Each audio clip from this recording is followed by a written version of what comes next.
ऐसी ही बेहतरीन कहानियाँ सुनने के लिए केपी नॉवल चैनल को लाइक, शेयर और सब्सक्राइब करें। आने वाली कहानियों के बारे में जानने के लिए हमारे टेलीग्राम से जुड़ें। लिंक डिस्क्रिप्शन में है।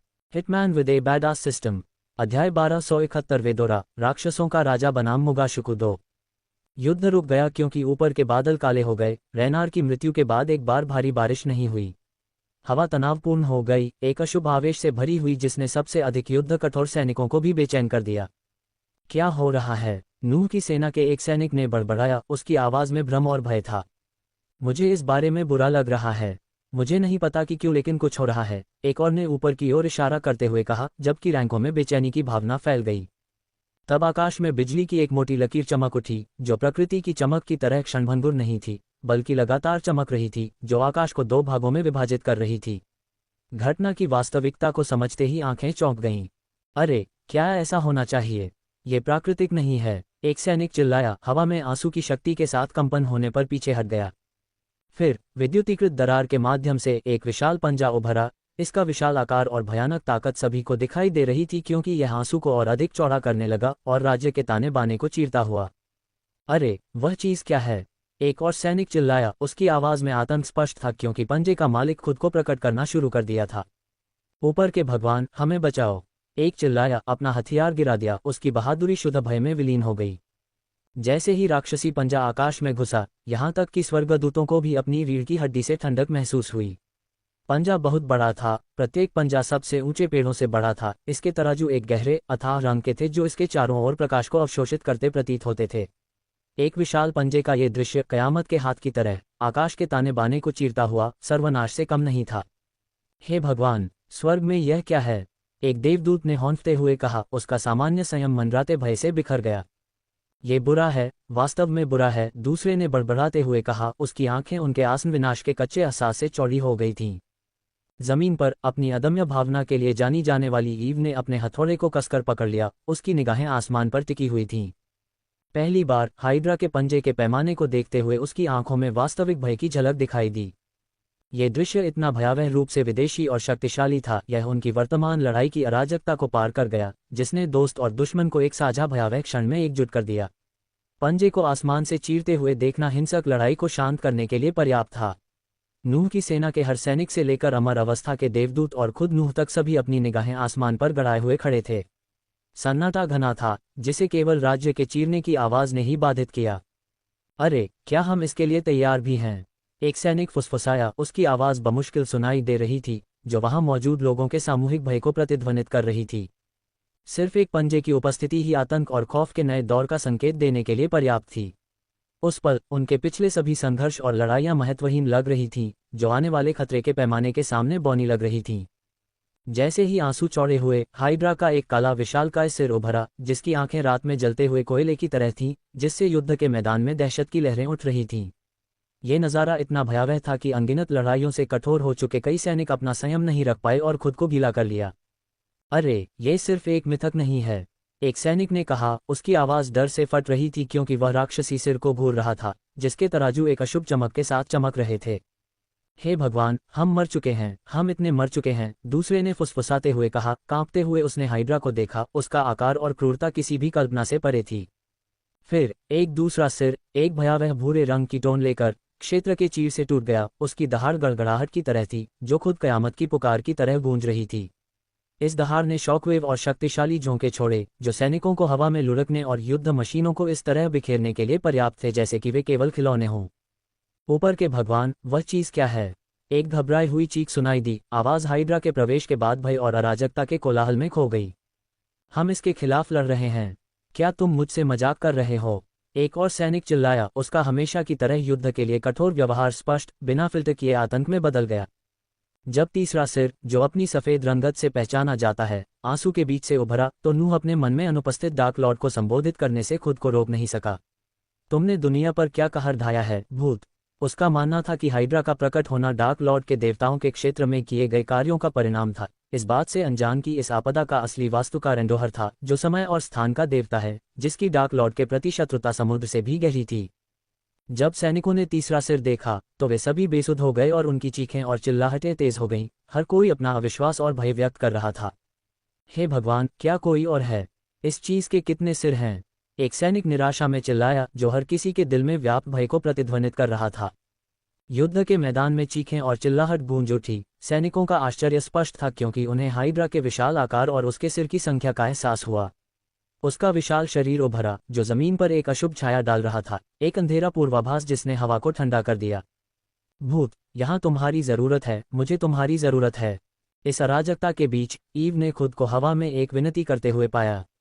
उसकी आवाज़ दृढ़ संकल्प और हताशा का मिश्रण थी, ये स्वीकार करते हुए कि केवल डार्क लॉर्ड की शक्ति ही इस प्रलयकारी शक्ति के खिलाफ खड़ी हो सकती है। जैसे ही वेदोरा पूरी तरह से दायरे से बाहर निकली, उसके अस्तित्व का पैमाना अत्यधिक स्पष्ट हो गया। लगभग 1000 फीट की ऊंचाई पर स्थित इसके तीनों सिरों पर अलग अलग विशेषताएं थीं। एक सबसे अंधेरी रात की तरह काला, दूसरा भयावह ग्रे रंग का और तीसरा खतरनाक सफेद रंग का। प्रत्येक सिर एक मांसल गर्दन से जुड़ा हुआ था, जो धातु के कवच की तरह चमकने वाले तराजू से ढका हुआ था, जो अंधेरे आकाश में कम रोशनी को प्रतिबिंबित करने में सक्षम था। प्राणी का शरीर विशाल और सर्प जैसा, कुंडलित और मुड़ा हुआ था, जो उसके विशाल आकार को झुठलाता था। इसके पंख, जिनमें से प्रत्येक कई 100 फीट तक फैला हुआ था, एक तेज आवाज के साथ खुलते थे, बवंडर को हिलाते थे और पहले से ही तबाह हो चुके परिदृश्य में शॉकवेव भेजते थे। जैसे ही वेदोरा की बेजान आंखों की नज़र ने वहां मौजूद सभी लोगों की रीढ़ में ठंडक पैदा की, नूह ने स्थिति की गंभीरता को समझा। इस प्रकार उसने अपने मतभेदों को एक तरफ रखने का फैसला किया और ईव और स्वर्गदूतों का सामना करने के लिए मुड़ गया। अगर हमें जीवित रहना है तो हमें एक साथ मिलकर इससे लड़ना होगा। हालांकि नूह की कमान के तहत सैनिक इस तरह के राक्षसी दुश्मन का सामना करने की संभावना पर अपनी अनिच्छा और सरासर आतंक को छिपा नहीं सके। भाड़ में जाओ, क्या हम वास्तव में उस चीज से लड़ने जा रहे हैं?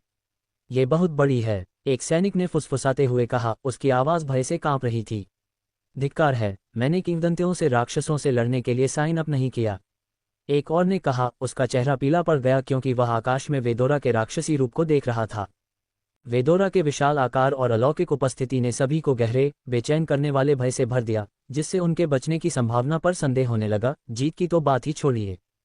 जैसे ही बीच का सिर, सबा ने गहरी सांस ली, हवा में भी मानो अभी भी प्रत्याशा थी। फिर एक धीमी, जानबूझकर गति के साथ उसने इतनी शक्तिशाली दहाड़ लगाई कि इसने युद्ध के मैदान में सदमे की लहरें भेज दीं। अकेले ध्वनि की शक्ति प्रलयकारी थी, जिसने नूह के सैकड़ों सैनिकों को खूनी, बूंदेदार पेस्ट में कुचल दिया। उनके कवच हाइड्रा की आवाज की राक्षसी शक्ति के खिलाफ कोई सुरक्षा नहीं दे रहे थे। गर्जना के भारी दबाव में जमीन फट गई और उखड़ गई, जिससे दरारें बन गईं जो सैनिकों और उपकरणों को समान रूप से निगल गईं। ईव और स्वर्गदूतों को उनकी अपार शक्ति के बावजूद भेजा गया बिखरते हुए, तूफान में पत्तों की तरह इधर उधर उछलते हुए। कई लोगों के मुंह से खून बह रहा था क्योंकि वे भारी बल का सामना करने की कोशिश कर रहे थे। उनके शरीर ध्वनि के हमले से लगी आंतरिक चोटों से दर्द से कराह रहे थे। भागो भागो, सैनिकों में से एक चिल्लाया। डर किसी भी कर्तव्य या युद्ध की तत्परता की भावना को खत्म कर रहा था। उसकी चीख आतंक का उत्प्रेरक बन गई क्योंकि अन्य लोग भी चिल्लाने लगे, हम इससे नहीं लड़ सकते, यह आसमान से एक राक्षस है। एक और चिल्लाया, उसकी आवाज डर से कर्कश हो गई क्योंकि वह पीछे हटने के लिए भाग रहा था।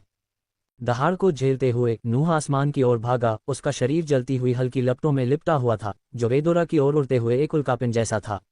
लेकिन वेदोरा के विशाल आकार की तुलना में नूह छोटा और महत्वहीन दिखाई दिया।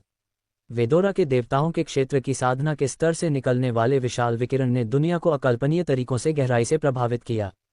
उनके नीचे की मिट्टी झुलस गई क्योंकि ऊपर के काले बादल धीरे धीरे गहरे हरे रंग में बदल गए। ये बादल संख्या और घनत्व में बढ़ते गए, जिससे वेदोरा इस तरह से ढक गया कि हर बिजली की चमक के साथ केवल उसकी छाया ही दिखाई दे रही थी। हवा में नूह ने वेदोरा की ओर प्रकाश की एक शक्तिशाली किरण छोड़ी।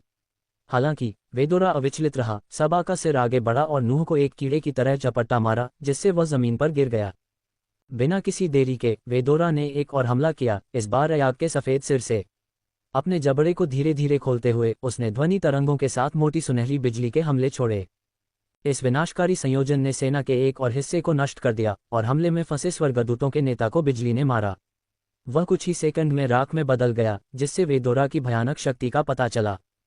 जैसे ही वेदोरा ने खुद को एक और विनाशकारी हमले के लिए तैयार किया, उसके विशाल रूप के चारों ओर लाल बिजली के बोल्ट खतरनाक तरीके से चमक रहे थे। दूर से वेदोरा की गड़गड़ाहट की गर्जना गूंजी। ईव ने धीरे धीरे अपने पैर जमाए, अपनी निगाह क्षितिज की ओर मोड़ी, जहां काले बादलों के पीछे एक और विशाल छाया मंडरा रही थी।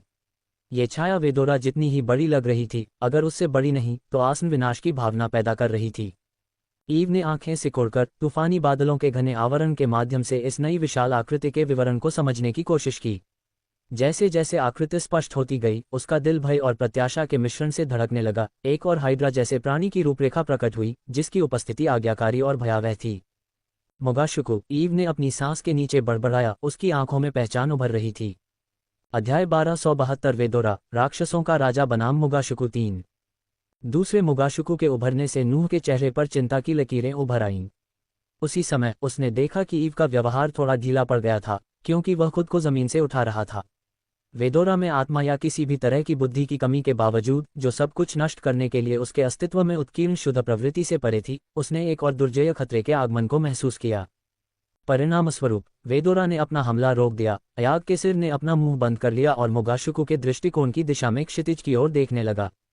हालांकि काले बादलों ने मोगाशुकु के पूरे राजसी दृश्य को अस्पष्ट कर दिया था, लेकिन उसके विशाल शरीर की झलक कुछ लोगों को दिखाई दे रही थी। ईव, जिसने स्टॉर्मविले पर्वत पर घोर अंधकार के बीच मोगाशुकु से बात की थी, आकाश की ओर देख रही थी। उसकी आंखें आकाशीय तमाशे पर टिकी हुई लग रही थीं। उदास घूंघट के माध्यम से मोगाशुकु की धुंधली रूपरेखा उभरने लगी, जिसमें वेदोरा की तरह 3 सिर नहीं बल्कि 4 सिर दिखाई दे रहे थे। प्रत्येक सिर पर चमकती लाल आंखों की एक जोड़ी थी, जो एक अशुभ प्रकाश उत्सर्जित कर रही थी, जो अंधेरे को चीरती हुई आ रही थी। मोगाशुकु का विशाल आकार वेदोरा से भी अधिक प्रभावशाली दिखाई दे रहा था, जो युद्ध के मैदान पर और भी बड़ी छाया डाल रहा था। इसके 4 सिर स्वतंत्र रूप से घूम रहे थे, अधिकार और शक्ति की हवा के साथ नीचे के दृश्य का सर्वेक्षण कर रहे थे, जिसने इसे देखने वालों के दिलों में विस्मय और भय की लहरें भेजीं। जैसे ही मोगाशुकु की भयावह रूपरेखा घूमते हुए काले बादलों के माध्यम से कुछ हद तक स्पष्ट हो गई, नूह के सैनिकों और स्वर्गदूतों पर भय और भ्रम की लहर छा गई। उनकी आंखें भय से चौड़ी हो गईं, मुंह खुले रह गए, क्योंकि वे आकाश पर हावी अस्पष्ट राक्षसी रूप को घूर रहे थे। हे भगवान, यह क्या बकवास है, एक सैनिक ने चिल्लाते हुए कहा। उसकी आवाज कांप रही थी, क्योंकि उसने अपने हथियार को कसकर पकड़ रखा था, ऊपर मंडराते 4 सिर वाले साए को घूर रहा था। क्या हम बर्बाद हो गए हैं? यह एक और है न? एक और व्यक्ति घबराकर चिल्लाया, क्योंकि उसे स्थिति की गंभीरता का एहसास हुआ। देवदूत, जो आमतौर पर शांत और अधिकारपूर्ण होते हैं, स्पष्ट रूप से हिल गए थे। उनका दिव्य संतुलन उस विशाल प्राणी की दमनकारी उपस्थिति के तहत ढह रहा था। यह नहीं हो सकता। 2 हाइड्रा, क्या देवता हमसे नाराज हैं? एक देवदूत चिल्लाया, अपना संयम बनाए रखने के लिए संघर्ष करते हुए। हम अब बहुत मुश्किल में हैं, दूसरे ने बड़बड़ाते हुए कहा। उसके पंख घबराहट से फड़फड़ा रहे थे। एक ही काफी था, लेकिन 2? हम इससे कैसे लड़ेंगे? युद्ध का मैदान और भी अराजकता में डूब गया, क्योंकि सैनिक और देवदूत एक नहीं बल्कि विनाश के 2 देवता जैसे प्राणियों का सामना करने की वास्तविकता से जूझ रहे थे। जब युद्ध का मैदान सदमे में घिरा हुआ था, तो वहां मौजूद हर व्यक्ति को एक अजीब सी अनुभूति होने लगी। उन्हें चक्कर आने लगा। उसके बाद अचानक और खतरनाक तरीके से मेहराब और आकाशीय ऊर्जा से उनका वियोग हो गया, जिसने उनकी शक्तियों को बढ़ावा दिया। क्या बकवास हो रहा है? नूह के सैनिकों में से एक ने चौंकते हुए कहा, क्योंकि उसे लगा कि उसकी साधना शक्ति खत्म हो रही है। बकवास, बकवास, बकवास। मेरी शक्तियां, वे चली गई हैं। एक और घबरा गया, उन्मत्त होकर उस ऊर्जा का दोहन करने की कोशिश कर रहा था जो हमेशा उसके आदेश पर थी। स्वर्गदूत भी भ्रम और भय से ग्रसित थे। उनकी दिव्य शांति अप्रत्याशित रूप से कमजोर होने से बिखर गई। स्वर्ग की कसम, ये शून्य प्रभाव है। लानत है, हम रक्षाहीन हैं, एक देवदूत ने कहा। उसकी आवाज अविश्वास और आतंक से भरी हुई थी। इस बीच मोगाशुकु के शून्य प्रभाव से अप्रभावित वेदोरा की दहाड़ तेज और अधिक प्रभावशाली हो गई, अनियंत्रित शक्ति के साथ गूंज रही थी। इसके पंख जबरदस्त बल के साथ खुले, आकाश में दमनकारी काले बादलों को दूर कर दिया। जैसे ही आकाश थोड़ा साफ हुआ, मोगाशुकु का राक्षसी रूप स्पष्ट रूप से दिखाई देने लगा। इसकी खतरनाक उपस्थिति अब नीचे हैरान और शक्तिहीन प्राणियों को पूरी तरह से दिखाई दे रही थी। जब 2 विशाल हाइड्रा बीच हवा में टकराए, तो प्रभाव ने युद्ध के मैदान में एक भयावह शॉकवेव भेजी। इन विशालकाय प्राणियों ने इतनी तीव्र ऊर्जा का तूफान पैदा किया कि ऐसा लगा जैसे आसमान ही फट गया हो। भाड़ में जाओ, हम सब मरने वाले हैं, एक सैनिक चिल्लाया। मोगाशुकु के 4 सिर वेदोरा के 3 सिर से लिपटे हुए देखकर भयभीत हो गया।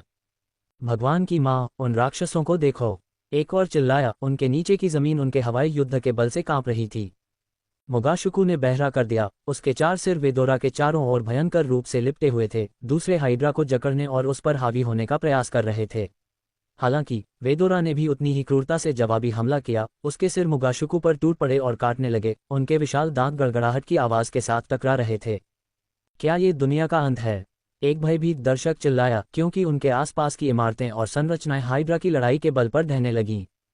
हाइड्रा की लड़ाई से उत्पन्न विशाल शॉकवेव के कारण जैसे जैसे जमीन फटती और कांपती गई, दूर से दिखाई देने वाला आइसफेयर शहर विनाशकारी विनाश का सामना करने लगा। इसकी एक बार की मजबूत शहर की दीवारें ज्वार से बह गए रेत के महलों की तरह ढहने लगीं। खाली करो, अब खाली करो, शहर की दीवारों पर बैठे सैनिकों ने चिल्लाया। वे घबरा गए क्योंकि उन्होंने क्षितिज पर विशालकाय प्राणियों को टकराते देखा। उनकी आवाज़ें भयानक भय से भरी हुई थीं। वे शहर के निवासियों को सुरक्षित निकालने की पूरी कोशिश कर रहे थे, लेकिन उनकी चीखें दुखद रूप से रुक गईं।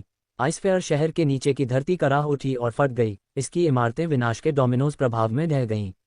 सदियों से खड़ी ऊंची इमारतें अब जमीन पर गिर रही थीं। धूल और मलबे ने हवा को धुंधला कर दिया क्योंकि शहर दूर के टाइटन्स के प्रकोप का शिकार हो गया। कुछ ही क्षणों में कभी चहल पहल से भरा और जीवंत आइसफेयर बर्बादी और निराशा के परिदृश्य में बदल गया। आइसफेयर के विनाश को देखते हुए एलिसिया, उनकी पत्नी का गृहनगर नूह, हताशा और दृढ़ संकल्प के मिश्रण के साथ अपनी पीछे हटी सेना की ओर लड़खड़ाता हुआ चला गया। वह विशाल संघर्ष द्वारा युद्ध के मैदान में फेंके गए मलबे के तूफान से आगे बढ़ा। उसके पैरों के नीचे की जमीन हिल गई, जिससे हर कदम एक कदम आगे बढ़ गया।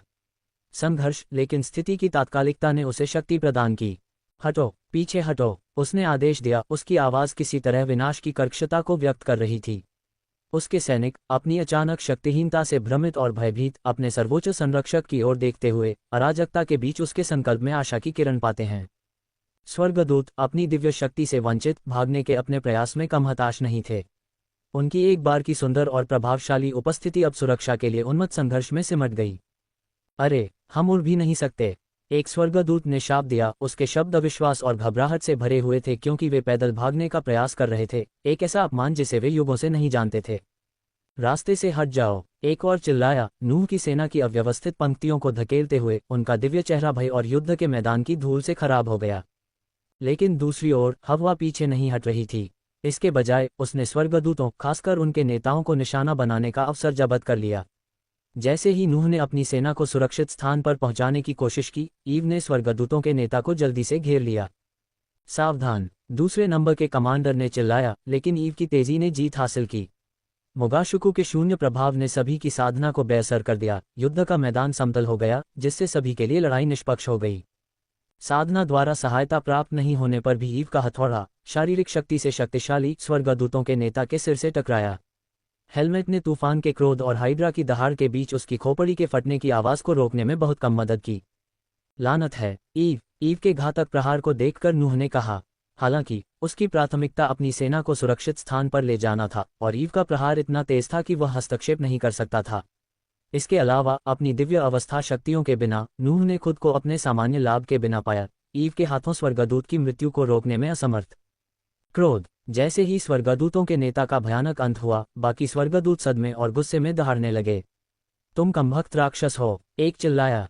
वह इसकी कीमत चुकाएगी, दूसरे ने चिल्लाया। उनके गुस्से ने हवा भर दी क्योंकि वे अपने नेता के तेजी से पतन को समझने के लिए संघर्ष कर रहे थे।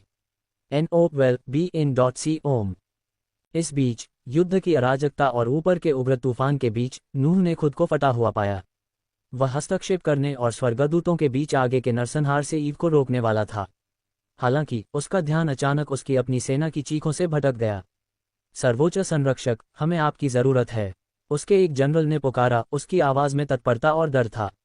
नूह, हमारी मदद करो, हम यहाँ मर रहे हैं, एक और चिल्लाया। युद्ध के मैदान के कोलाहल के बीच भी घबराहट स्पष्ट थी। ईव को रोकने और अपने सैनिकों की हताश दलीलों पर ध्यान देने के बीच फंसे नूह हिचकिचाया। स्थिति तेजी से नियंत्रण से बाहर होती जा रही थी तथा हर पल अधिक विनाश और हानि हो रही थी। दूसरी ओर आकाश में दो हाइड्रा के बीच लड़ाई एक प्रलयकारी तीव्रता तक पहुंच गई। उनकी आदिम गर्जना ने क्षेत्र की नींव को हिला दिया। अयाग के सिर ने शक्तिशाली बिजली के बोल्टों की धारें छोड़ी, जिनमें से प्रत्येक विनाशकारी ऊर्जा के साथ चमक रहा था, अंधेरे आसमान को रोशन कर रहा था और इतनी सटीकता से प्रहार कर रहा था कि नीचे के परिदृश्य में गहरे निशान बन गए। मोगाशुकु ने अपनी शक्ति के भयानक प्रदर्शन के साथ जवाब दिया। अपने 4 विशाल सिरों से इसने लाल रंग की लपटें निकाली जो हवा को जलाने लगती थीं। लपटों से निकलने वाली गर्मी इतनी तीव्र थी कि इसने उनके चारों ओर के तापमान को काफी बढ़ा दिया, जिससे जमीन सुलगने लगी और आसपास की संरचनाओं के अवशेष स्वतः ही आग पकड़ने लगे। सैनिक और देवदूत समान रूप से केवल भय और विस्मय में देख सकते थे क्योंकि किंवदंती के ये विशालकाय उनके ऊपर टकरा रहे थे। उनकी ऊर्जाओं से आकाश फट गया था। मोगाशुकु की लाल लपटें हवा में अयाग के बिजली के प्रकोप से टकराईं, जिससे विस्फोट हुए और शॉकवेव वायुमंडल से होते हुए नीचे कांपती धरती तक पहुंच गए। जैसे जैसे हाइड्रा उलझते गए, नीचे का परिदृश्य तबाह होता गया, आग और तूफान के एक दुष्स्वप्न में बदल गया जो इन प्राचीन राक्षसों की भयानक शक्ति का प्रमाण था। अशांत मध्य आकाश में मुगाशुकु के सिर में से एक ने एक दहाड़ लगाई जो प्राचीन अधिकार की प्रतिध्वनि थी जो पूरे क्षेत्र में गूंज रही थी। मेरे बच्चे, इस क्षेत्र में तुम्हारा कोई स्थान नहीं है। एक अजीब और शक्तिशाली प्रतिध्वनि से भरे इन शब्दों ने ईव और नूह को चौंका दिया। वे हैरान रह गए, ये समझ नहीं पाए कि मुगाशुकु ने वेदोरा को अपना बच्चा क्यों कहा। फिर मुगाशुकु के दूसरे सिर ने गहरी गर्जना की, उसकी आवाज़ निराशा और गुस्से से भरी हुई थी। तुम्हें हमारा उत्तराधिकारी और रानी का सेनापति बनना था। इस रहस्योद्घाटन ने युद्ध में रहस्य और इतिहास की परतें जोड़ दी तथा इन विशालकाय प्राणियों और वेदोरा के रानी से संबंध के बीच जटिल संबंध का संकेत दिया। अध्याय 1273 नूह की महान योजना। नूह और माइकल दोनों को ही पता नहीं था कि वेदोरा कोई साधारण हाइड्रा नहीं था बल्कि शाही वंश का था। उसके पूर्वजों ने कई पीढ़ियों तक अपने ग्रह पर रानी की सेवा की, उनकी विरासत की रक्षा की। जिस अंडे से वेदोरा का जन्म हुआ था उसे क्रिप्ट के भीतर संरक्षित किया जाना था, जिसे मुगाशुकु द्वारा निर्देशित किया जाना था। हालांकि परिस्थितियों और मुगाशुकु और रानी के बीच दरार के कारण वेदोरा को उसके इच्छित गुरु से छिपा कर रखा गया था। यदि माइकल के साथ आए छोटे वेदोरा को इस रहस्योद्घाटन के बारे में पता होता तो वे भावनाओं का कोलाहल दिखाते, लेकिन मुगाशुकु के साथ युद्ध में शामिल वेदोरा में आत्मा या बुद्धिमत्ता की कोई कमी थी जो केवल हत्या की प्रवृत्ति से प्रेरित थी। इसलिए मुगाशुकु के दिल से निकले शब्द वेदोरा द्वारा अनसुने रह गए। जो मेरे जैसे लोगों को धोखा देता है वह जीवन के लायक नहीं है। मुगाशुकु के सिर में से एक ने गुर्राहट की, जो अपने रिश्तेदारों को मौत में भी हथियार के रूप में इस्तेमाल किए जाने के दृश्य को स्वीकार करने में असमर्थ था। जवाब में मुगाशुकु के शब्दों को समझने में असमर्थ वेदोरा ने अपने पंखों को जोरदार तरीके से फड़फड़ाते हुए खुद को आगे बढ़ाया। अयाग के सिर से बिजली के बोल्टों की बौछार हुई, जबकि सबा ने एक विनाशकारी ध्वनि तरंग उत्सर्जित की। हमले के बल से जमीन और भी ज्यादा फट गई, जिससे नूह के कई सैनिक उसमें समा गए। मदद करो, मुझे बचाओ। सैनिकों के नीचे अंधेरे रसातल में गिरने पर मदद के लिए चीखें गूंज उठीं। नूह अपनी सेना के बचे हुए हिस्से को बचाने के अपने प्रयासों के बीच उनके नुकसान पर निराशा की पीड़ा महसूस कर रहा था। इस बीच स्काईहॉल के प्रति अपने तिरस्कार से प्रेरित ईव ने स्वर्गदूतों का पीछा करना जारी रखा। उसका दृढ़ संकल्प और भी तीव्र हो गया, क्योंकि उसने युद्ध के अराजक क्षेत्र का अपने लाभ के लिए उपयोग किया। स्वर्गदूतों के नेता को मारने के बाद भी धीमा होने का कोई इरादा नहीं दिखाया। लेडी ईव, आपको भागना होगा, ये नियंत्रण से बाहर हो रहा है। अजाजेल की आवाज़ ईव के पास आई जब उसने अपने हथौड़े से एक और स्वर्गदूत को हवा में घुमाया। मैं तब तक नहीं जाऊंगी जब तक ये कमीने अपने पापों का प्रायश्चित नहीं कर लेते, ईव ने गरजते हुए कहा। उसका संकल्प अडिग था। ये भूमि, जो अब संघर्ष से त्रस्त है, कभी एक समृद्ध गांव था जो ईव के साथ एक गुप्त समझौते के कारण अपनी समृद्धि के लिए प्रसिद्ध था। गांव के बुजुर्ग ने गुप्त रूप से उसके प्रति निष्ठा की प्रतिज्ञा की और डार्क लॉर्ड के आशीर्वाद को अपने अधीन कर लिया। बदले में ईव और उसके सहयोगियों ने गांव को केथेन राजशाही द्वारा उपेक्षित मार्गदर्शन और संसाधनों से भर दिया, जिससे गांव समृद्धि का एक प्रकाश स्तंभ बन गया। फिर भी गांव का भाग्य तब राख हो गया जब स्काईहॉल के एक जासूस ने बुजुर्ग की निष्ठा का खुलासा किया। डार्क लॉर्ड के प्रति वफादारी को अवोर के अलावा सभी देशों में विश्वासघात माना जाता है। स्काईहॉल ने अपने स्वर्गदूतों को तथाकथित शुद्धिकरण छापे में गांव को नष्ट करने के लिए भेजा। जब तक ईव पहुंची तब तक जो कुछ बचा था वह एक बार जीवंत घरों और बुजुर्ग की चिता के जले हुए अवशेष थे। मासूम बुजुर्ग के व्यवहार से अनजान स्वर्गदूतों के क्रोध का सामना कर रहे थे। उन्हें उनके जले हुए घरों से भगा दिया गया। वे जीने के लायक नहीं हैं, ईव ने एक बार फिर चिल्लाया, खुद को अनियंत्रित क्रोध के साथ स्वर्गदूतों पर फेंक दिया। मुगाशुकु के शून्य प्रभाव से उनकी शक्तियों को छीन लिया गया। स्वर्गदूत रक्षाहीन हो गए, उनकी मंत्रों को डालने की क्षमता शून्य हो गई। प्रतिशोध से प्रेरित ईव वोल्डिगार्ड के क्रोध का सामना करना पड़ा। उसके हथौड़े ने विनाशकारी बल से प्रहार किया, दूसरे स्वर्गदूत की छाती को कुचल दिया। उसकी पसलियां प्रभाव के कारण टूट गईं और वह गिर गया, खून खांसने लगा। कमबख्त कुतिया, गिरे हुए स्वर्गदूत ने दांत पीसते हुए कहा। सर्वोच्च संरक्षक। जैसे ही नूह ईव की तबाही को रोकने के लिए उसकी ओर भागने वाला था, यह महसूस करते हुए कि शायद वह अकेला ही था जो ऐसा कर सकता था, उसका ध्यान अचानक मदद के लिए पुकारने वाले व्यक्ति ने खींचा। चारों ओर घूमते हुए उसने देखा कि उसके कई सैनिक जमीन में लगातार फैलती दरार के किनारों से बेतहाशा चिपके हुए थे। विकल्प तत्काल और कष्टदायक था, अपने आदमियों को बचाएं या ईव को रोकें। अपने आदमियों के प्रति नूह के कर्तव्य की भावना ने स्वर्गदूतों को बचाने की उसकी इच्छा को दबा दिया, विशेष रूप से गांव में उनके हाल के कार्यों के प्रकाश में। वह डार्क लॉर्ड के प्रति बुजुर्ग की निष्ठा के बारे में जानता था, फिर भी उसने आंखें मूंद ली थीं, डार्क लॉर्ड के खिलाफ अपने व्यक्तिगत प्रतिशोध की तुलना में गांव में लाई गई समृद्धि को महत्व देते हुए। हमारी मदद करो, सर्वोच्च संरक्षक। युद्ध के मैदान में एक और आवाज़ चिल्लाई जो आतंक से भरी हुई थी। बिना किसी हिचकिचाहट के नूह दरार की ओर बढ़ गया। उसकी हरकतें तेज और निर्णायक थीं। उसने एक युवा सैनिक का हाथ पकड़ लिया और खुद को दरार के किनारे पर मजबूती से टिका लिया। एक जोरदार दहाड़ के साथ नूह ने अपनी ताकत लगाई। उसकी मांसपेशियों में खिंचाव साफ दिखाई दे रहा था क्योंकि वह खतरनाक खाई को बंद करने की कोशिश कर रहा था। कुंडलित और भयंकर गति से प्रहार करते हुए प्रत्येक प्रहार वज्रपात की तरह गूंज रहा था। अयाग के मुंह से बिजली चमक रही थी जो अंधेरे आकाश में उनके विशालकाय रूपों को रोशन कर रही थी, जबकि मुगाशुकु के सिर से लाल रंग की लपटें निकल रही थीं जो बादलों को आग की लकीरों से रंग रही थीं। जमीन पर उनकी प्रत्येक टक्कर से धरती कांप रही थी, जिससे झटके की लहरें परिदृश्य को चीरती हुई, दरारें बनाती हुई और भूभाग को उलट देती थीं। अराजकता के बीच अपने पैर जमाए रखने के लिए सैनिक चिल्ला रहे थे और शाप दे रहे थे।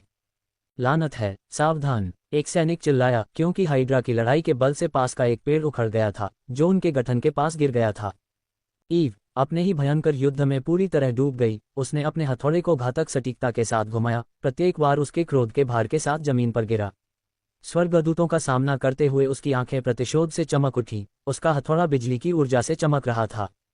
चलो तुम पंख वाले कमीने, क्या तुम्हारे पास बस इतना ही है? ईव ने ताना मारा। उसकी आवाज युद्ध के शोरगुल में गूंज रही थी। स्वर्गदूतों ने अपनी साधना से वंचित होकर अपने युद्ध प्रशिक्षण और अपने कवच से जुड़े रेजशाप धातु के पंखों पर भरोसा किया। उनमें से एक ने अपने पंखों के किनारों से ईव को काटने के लिए नीचे झपट्टा मारा। ईव ने हमले को चकमा दिया। उसकी हरकतें तरल और घातक थीं। उसने अपने हथौड़े से जवाबी हमला किया, स्वर्गदूत के पक्ष से टकराया और उसे मलबे के ढेर में गिरा दिया।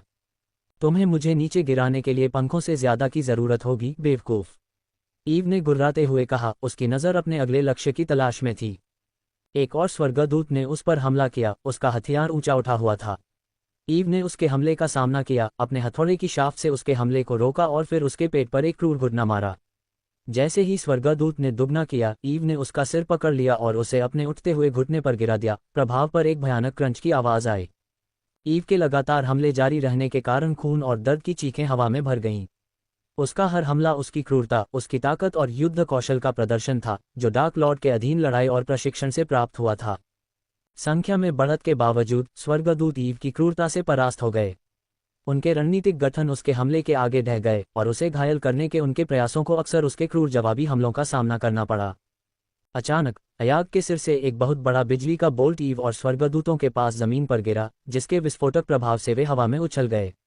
ईव नूह के पास गिर गई। जमीन में खुली एक बड़ी दरार के किनारे पर डगमगा रही थी। ठीक समय पर नूह ने आगे बढ़कर उसका हाथ पकड़ लिया और उसे खाई से वापस खींच लिया। हमें साथ मिलकर काम करने की जरूरत है, नहीं तो हमारे पास लड़ने के लिए दुनिया नहीं होगी, नूह ने ईव की आंखों में आंखें डालते हुए कहा। मैं तुम्हारे साथ मिलकर काम नहीं करने वाली, नूह, ईव ने अपने मुंह से खून पोंछते हुए कहा। इससे कोई फर्क नहीं पड़ता कि तुम अभी किसकी सेवा करती हो, ईव। अगर हम उन हाइड्रा को नहीं रोक पाए तो हम सब मर जाएंगे और तुम्हारे डार्क लॉर्ड के पास शासन करने के लिए कोई दुनिया नहीं होगी। नूह, उसकी आवाज में निराशा और तत्परता का मिश्रण था, गुर्राया। ईव हिचकिचाए। उसकी आंखें आसमान में तबाही मचा रहे हाइड्रा और नूह के तनावग्रस्त चेहरे के बीच झिलमिला रही थीं। स्थिति की गंभीरता को समझते हुए उसने अनिच्छा से सिर हिलाते हुए दरार के विपरीत किनारे को पकड़ लिया। साथ में वे दहाड़ते हुए अपनी पूरी ताकत से खींचते हुए, जैसे जैसे अंतराल धीरे धीरे कम होने लगा, जैसे जैसे उनके नीचे की जमीन स्थिर होने लगी, अधिक से अधिक सैनिकों ने अपने सर्वोच्च संरक्षक और कुख्यात ईव को एक साथ काम करते हुए देखकर ऊपर चढ़ने और चौड़ी होती खाई से भागने की ताकत पाए। आपदा से बाल बाल बचने के बाद नूह और ईव युद्ध के मैदान के मलबे के बीच एक साथ खड़े थे। ईव ने गुर्राहट के साथ तूफान में भाग रहे स्वर्गदूतों को देखा, लेकिन फिर अपने आसपास के व्यापक विनाश को देखा, यह महसूस करते हुए कि भागते हुए स्वर्गदूत का पीछा करने और उन्हें मारने से ज्यादा जरूरी मामले थे। हम उन्हें मार नहीं सकते, लेकिन शायद हम उन्हें भगा सकते हैं, नूह ने आकाश में लड़ रहे विशालकाय जीवों को देखते हुए प्रस्ताव रखा। उन नाराज टाइटन्स के साथ तर्क करने की कोशिश करना सौभाग्य की बात है। अगर आपको लगता है कि यह काम करेगा तो आप पागल हो गए हैं, ईव ने तिरस्कारपूर्वक कहा। क्या कोई बेहतर विचार है, ईव? क्योंकि अभी मैं कुछ भी करने को तैयार हूं, नूह ने उसकी शंका का जवाब एक व्यंग्यात्मक मुस्कान के साथ दिया। ईव एक पल के लिए चुप रही। उसकी नज़र आकाश में लड़ रहे हाइड्रा के बीच घूम रही थी। अगर आप बातचीत करने के लिए दृढ़ निश्चयी हैं तो मुगाशुकु को लक्ष्य बनाए। वह घृणित वस्तु, उसने वेदोरा की ओर इशारा करते हुए कहा, आत्मा और समझ दोनों से रहित है। उस समय खून से लथपथ और कीचड़ से सना हुआ एक सेनापति नोहा की ओर लड़खड़ाता हुआ आया और अपना अविश्वास व्यक्त किया। सर्वोच्च संरक्षक, आप गंभीरता से बातचीत के बारे में नहीं सोच सकते। आप उन तक पहुंचने की योजना कैसे बना रहे हैं? हमने उड़ने या जादू करने की अपनी क्षमता खो दी है। नोहा ने अपने सिर को हिलाते हुए जवाब दिया। अपने वस्त्र से चमकते हुए आग ऊर्जा क्रिस्टल का एक टुकड़ा निकाला। ईव ने क्रिस्टल को स्टॉम्विले पर्वत से उत्पन्न होने के रूप में पहचाना, जो उनके अधिकार क्षेत्र के अंतर्गत आता है। तुम कमीने हो। ईव की आंखें क्रोध और अविश्वास से भर गईं जब उसने कहा। अध्याय 1274 ईव बनाम सेलेसियाई। आर्क एनर्जी क्रिस्टल का उपयोग करते हुए नूह ने अपने बूटों में उत्कीर्ण उड़ान रूनों को सक्रिय किया, जिससे वह ऊपर टकरा रहे विशाल हाइड्रा की ओर आकाश में उड़ सका। जैसे ही वह ऊपर चढ़ा, वह ये देखकर चकित रह गया कि वह उनके विशाल रूपों के सामने कितना महत्वहीन दिखाई दे रहा था। उसे ये भी संदेह था कि क्या हाइड्रा उसे नोटिस करेंगे। मध्यम सिर, कमजोर कड़ी को वश में करो। मोगाशुकु के सिरों में से एक ने सभा को निशाना बनाते हुए गुर्राया। नहीं, हमें सफेद सिर को हटाने की जरूरत है। ये सबसे शक्तिशाली है, मोगाशुकु के दूसरे सिर ने जवाब दिया। मोगाशुकु के प्रत्येक सिर का एक अलग व्यक्तित्व और अपनी राय थी। तालमेल की यह कमी एक कमजोरी हो सकती है, लेकिन मोगाशुकु के विपरीत वेदोरा के 3 सिर एकदम एक साथ काम करते थे, व्यक्तिगत व्यक्तित्व या बुद्धिमत्ता से रहित और केवल सहज विनाश से प्रेरित। काला सिर, इसकी शक्ति क्या है? मोगाशुकु के दूसरे सिर ने पूछा। लेकिन नूह सिरों के बीच बहस से विचलित हुए बिना आकाश में चमकती बिजली की चमक के चक्रव्यूह से निकल गया। मोगाशुकु की ऊर्जा को अवशोषित करने की क्षमता के कारण वेडोरा से निकलने वाले विकिरण को बेअसर कर दिया गया, जिससे सेना और आसपास के शहर संभावित विषाक्तता से बच गए। एक अनंत काल के बाद नूह आखिरकार मोगाशुकु के सिरों में से एक के इतने करीब आ गया कि उसने उस छोटी सी आकृति को अपनी ओर उड़ते हुए देखा। ऐसा लगता है कि सर्वोच्च संरक्षक कहलाने वाला हमारी ओर आ रहा है, एक सिर ने कहा। उसे अनदेखा करो, हमें एक हाइड्रा को मारना है, दूसरे सिर ने खारिज करते हुए जवाब दिया। जैसे ही मोगाशुकु के सिरों में झगड़ा हुआ, बीच वाला सिर हताशा से भरकर दूसरों को कोसने लगा। ध्यान दो, तुम मूर्ख हो। फिर उसने अपनी आंखों से शक्तिशाली लाल किरणें छोड़ीं। जवाब में वेडोरा ने एक आदिम दहाड़ लगाई, जो विनाश के लिए उसकी विशुद्ध लालसा को प्रदर्शित करती है, जिसमें किसी भी बुद्धि या भावना का अभाव है। सफेद सिर अयाग शक्तिशाली सुनहरे बिजली के बोल्टों को छोड़ते हुए वापस दहाड़ता है। इस बीच वेदोरा के मध्य सिर सबा ने तीव्र ध्वनि तरंगें छोड़ीं, जिसने सुनहरे बिजली को चटकती ऊर्जा के जाल में बदल दिया। जैसे ही हमले टकराए, लाल और पीले रंग का एक चकाचौंध करने वाला तमाशा आसमान में छा गया। नीचे के सैनिक तितर-बितर हो गए, उनकी चीखें गरजने वाली टक्कर में दब गईं। नूह को लगा कि उसके कपड़े जल रहे हैं, उसकी त्वचा विकिरणित गर्मी से झुलस रही है। दर्द उसके अंदर तक पहुंच गया, लेकिन उसने अपने दांत पीस लिए और अपनी स्थिति बनाए रखी, मोगाशुकु तक पहुंचने के लिए दृढ़ संकल्पित। इस अराजकता के बीच नूह को लगा कि उसके सफेद कपड़े जल रहे हैं और युद्ध की विकिरणित गर्मी से उसकी त्वचा जल रही है। वह दर्द से कराह उठा, लेकिन हवा में अपनी स्थिति बनाए रखने में कामयाब रहा। चाहे कुछ भी हो, मोगाशुकु तक पहुंचने के लिए दृढ़ संकल्पित था। लानत है, यह पागलपन है। मलबे और ऊर्जा विस्फोटों से बचते हुए एक सैनिक चिल्लाया। वे राक्षस वहां क्या कर रहे हैं? एक अन्य ने विस्मय और आतंक में चिल्लाया। तेज दर्द और आकाश में जबरदस्त शक्ति प्रदर्शन के बावजूद नूह ने आगे बढ़कर हस्तक्षेप करने की आवश्यकता को महसूस किया, इससे पहले कि हाइड्रा के बीच लड़ाई के परिणामस्वरूप नीचे की दुनिया को अपरिवर्तनीय क्षति हो। हमलों के सम्मलन ने एक अंधा कर देने वाला विस्फोट किया, जिसने हवा में झटके भेजे। इसके बाद आसमान लाल और सुनहरे रंग में रंग गया, क्योंकि धुआं शुभ काले बादलों की तरह 2 हाइड्रा को घेर रहा था। अचानक मोगाशुकु धुएं से फूट पड़ा। उसके काले सिर में से एक, जो अब तक शांत था, ने एक कर्कश गर्जना की और हमला किया। वेदोरा के पास प्रतिक्रिया करने के लिए बहुत कम समय था, क्योंकि मोगाशुकु ने उसके बचाव को पार कर लिया। दांतेदार भाले जैसे दांत सफेद सिर अयाग में धंस गए, जिससे एक चीख निकली जो युद्ध के शोर को चीरती हुई निकल गई। ये हो गया। नीचे युद्ध के मैदान में एक सैनिक ने चिल्लाया। काले सिर ने सफेद वाले को काट लिया। वे पूरा आसमान हम पर गिरा देंगे, किसी ने चिल्लाया। वेदोरा ने जोर से मारा। उसके तराजू पर सुनहरी बिजली चमक रही थी, जैसे ही अयाग ने उसका सिर छुड़ाया। लेकिन मोगाशुकु ने हिम्मत नहीं हारी। उसका एक और सिर आगे की ओर झपटा और बीच वाले सबा के सिर को जकड़ लिया। सबा ने एक घुटी हुई चीख निकाली, क्योंकि उसका ध्वनि विस्फोट रुक गया। मोगाशुकु ने अपना फायदा उठाया। अपने विशाल आकार का उपयोग करते हुए उसने अपना पूरा वजन वेदोरा पर फेंका, जिससे वे गिर पड़े। ऐसा लगा कि जैसे दुनिया एक पल के लिए झुक गई हो, जैसे ही हाइड्रा जमीन की ओर बढ़ रहे हों। फिर एक शक्तिशाली उछाल के साथ मोगाशुकु हवा में मुड़ गया। उसके शक्तिशाली पैर अब वेदोरा के ऊपर थे। बड़े वाले ने ऊपरी हाथ पा लिया, किसी ने चिल्लाया। शक्ति के क्रूर प्रदर्शन में मोगाशुकु ने अपने पैरों को नीचे गिराया और वेदोरा के तड़पते हुए रूपों को जकड़ लिया। दोनों टाइटन आकाश में जूझ रहे थे, तराजू और पंजों की एक दुष्स्वप्न जैसी उलझन। वेदोरा बिना किसी दर्द के खुद को हटाने के लिए संघर्ष कर रहा था। उसकी दहाड़ में किसी भी तरह का दर्द नहीं था, उसकी जगह हताशा से पैदा हुए आदिम क्रोध ने ले ली। लेकिन मोगाशुकु दृढ़ रहा। उसके चारों सिरों में से प्रत्येक ने वेदोरा को जकड़ लिया। उसके 2 सिरों ने याग और सबा को जकड़ रखा था, जबकि अन्य 2 ने कैन को मजबूती से पकड़ रखा था। वेदोरा का संघर्ष कमजोर होता गया और उसकी हरकतें कम उन्मत्त होती गईं। एक पल के लिए ऐसा लगा कि मोगाशुकु अपनी ताकत के नीचे दूसरे हाइड्रा को कुचल देगा। फिर भी निषिद्ध जादू के माध्यम से पैदा हुआ एक मरे हुए खौफनाक वेदोरा को इतनी आसानी से वश में नहीं किया जा सकता था। NOWELL-BE-IN.C युद्ध को कुछ देर के लिए रुका हुआ देखकर नूह ने मौके का फायदा उठाया। वह आगे बढ़ा, ये जानते हुए कि ऐसा मौका शायद फिर कभी न मिले। मोगाशुकु, नूह चिल्लाया। हाइड्रा के 4 सिर उसकी ओर घूमे, आंखें चमक रही थीं क्योंकि उसने वेदोरा को अपने विशाल पैरों के नीचे दबा रखा था। तो प्रकाश के देवता और मैं आखिरकार मिल गए, मोगाशुकु के मध्य सिर ने सोचा। भयानक परिस्थितियों के बावजूद उसकी आवाज में मनोरंजन का संकेत था। सम्मान मेरा है, भगवान मोगाशुकु, लेकिन हमें जल्दी से काम करना चाहिए, नूह ने उत्तर दिया। उसके भीतर भय और दृढ़ संकल्प युद्ध कर रहे थे। उसकी नज़र संघर्षरत वेदोरा पर पड़ी। ये हाइड्रा हमारी दुनिया को नष्ट करने की धमकी देता है। ये घृणित प्राणी तुम्हारी समझ से परे शक्तियों से पैदा हुआ है, मानव, मध्यसिर ने उत्तर दिया। उसकी स्त्री आवाज डरावनी तरह से गूंज रही थी। फिर भी केवल दायरे के आंसू के माध्यम से ही आप इसे वापस अंधेरे में भेज सकते हैं जहां से यह आया था। नूह पर राहत और भय दोनों की लहर छा गई। एक समाधान मौजूद था, लेकिन आकाश में चमकता हरा आंसू हर सेकंड में सिकुड़ रहा था।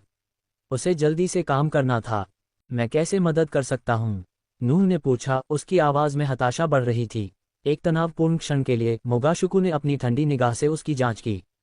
वेदोरा मोगाशुकु की अथक पकड़ के नीचे तड़पता और छटपटाता रहा। यद्यपि वह मरा हुआ नहीं था, लेकिन पराजित होने से बहुत दूर था। हालांकि इसकी सच्ची बुद्धिमत्ता की कमी ने मोगाशुकु को ऊपरी हाथ दिया, एक ऐसा लाभ जो वह हमेशा के लिए नहीं रख सकता था। बहुत अच्छा, प्रकाश के देवता, आपको दायरे के आंसू को फिर से खोलना होगा, मोगाशुकु ने घोषणा की। मुझे बताओ कैसे, नूह ने जोर दिया। अपार ऊर्जा की आवश्यकता है।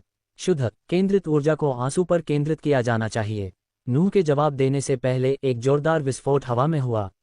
एक साथ घूमते हुए नूह और मोगाशुकु के सिर युद्ध के मैदान की ओर झटके से मुड़े। एक विशाल पोर्टल अस्तित्व में आया, जिसका घूमता हुआ भंवर परिदृश्य पर हावी था। यह एक अलौकिक ऊर्जा के साथ धड़क रहा था, रंगों के बहुरूपदर्शक के साथ घूम रहा था। फिर घूमते हुए भंवर से एक आकृति उभरी। लंबा और राजसी, नागालैंड के प्रतीक से सजे चमचमाते सफेद कवच में लिपटा हुआ एक सर्प जो हमला करने के लिए तैयार था सलेसी पोर्टल से बाहर निकला। उसके उग्र लाल बाल उसकी पीठ पर झर रहे थे, जो पॉलिश किए गए सफेद रंग के साथ बिल्कुल विपरीत था। उसके पीछे योद्धाओं की एक सेना, जो इसी तरह बेदाग सफेद कवच में लिपटी हुई थी, पोर्टल से होकर गुजरी। उनकी हरकतें सटीक और अनुशासित थीं। एक क्षण के लिए नूह को राहत मिली।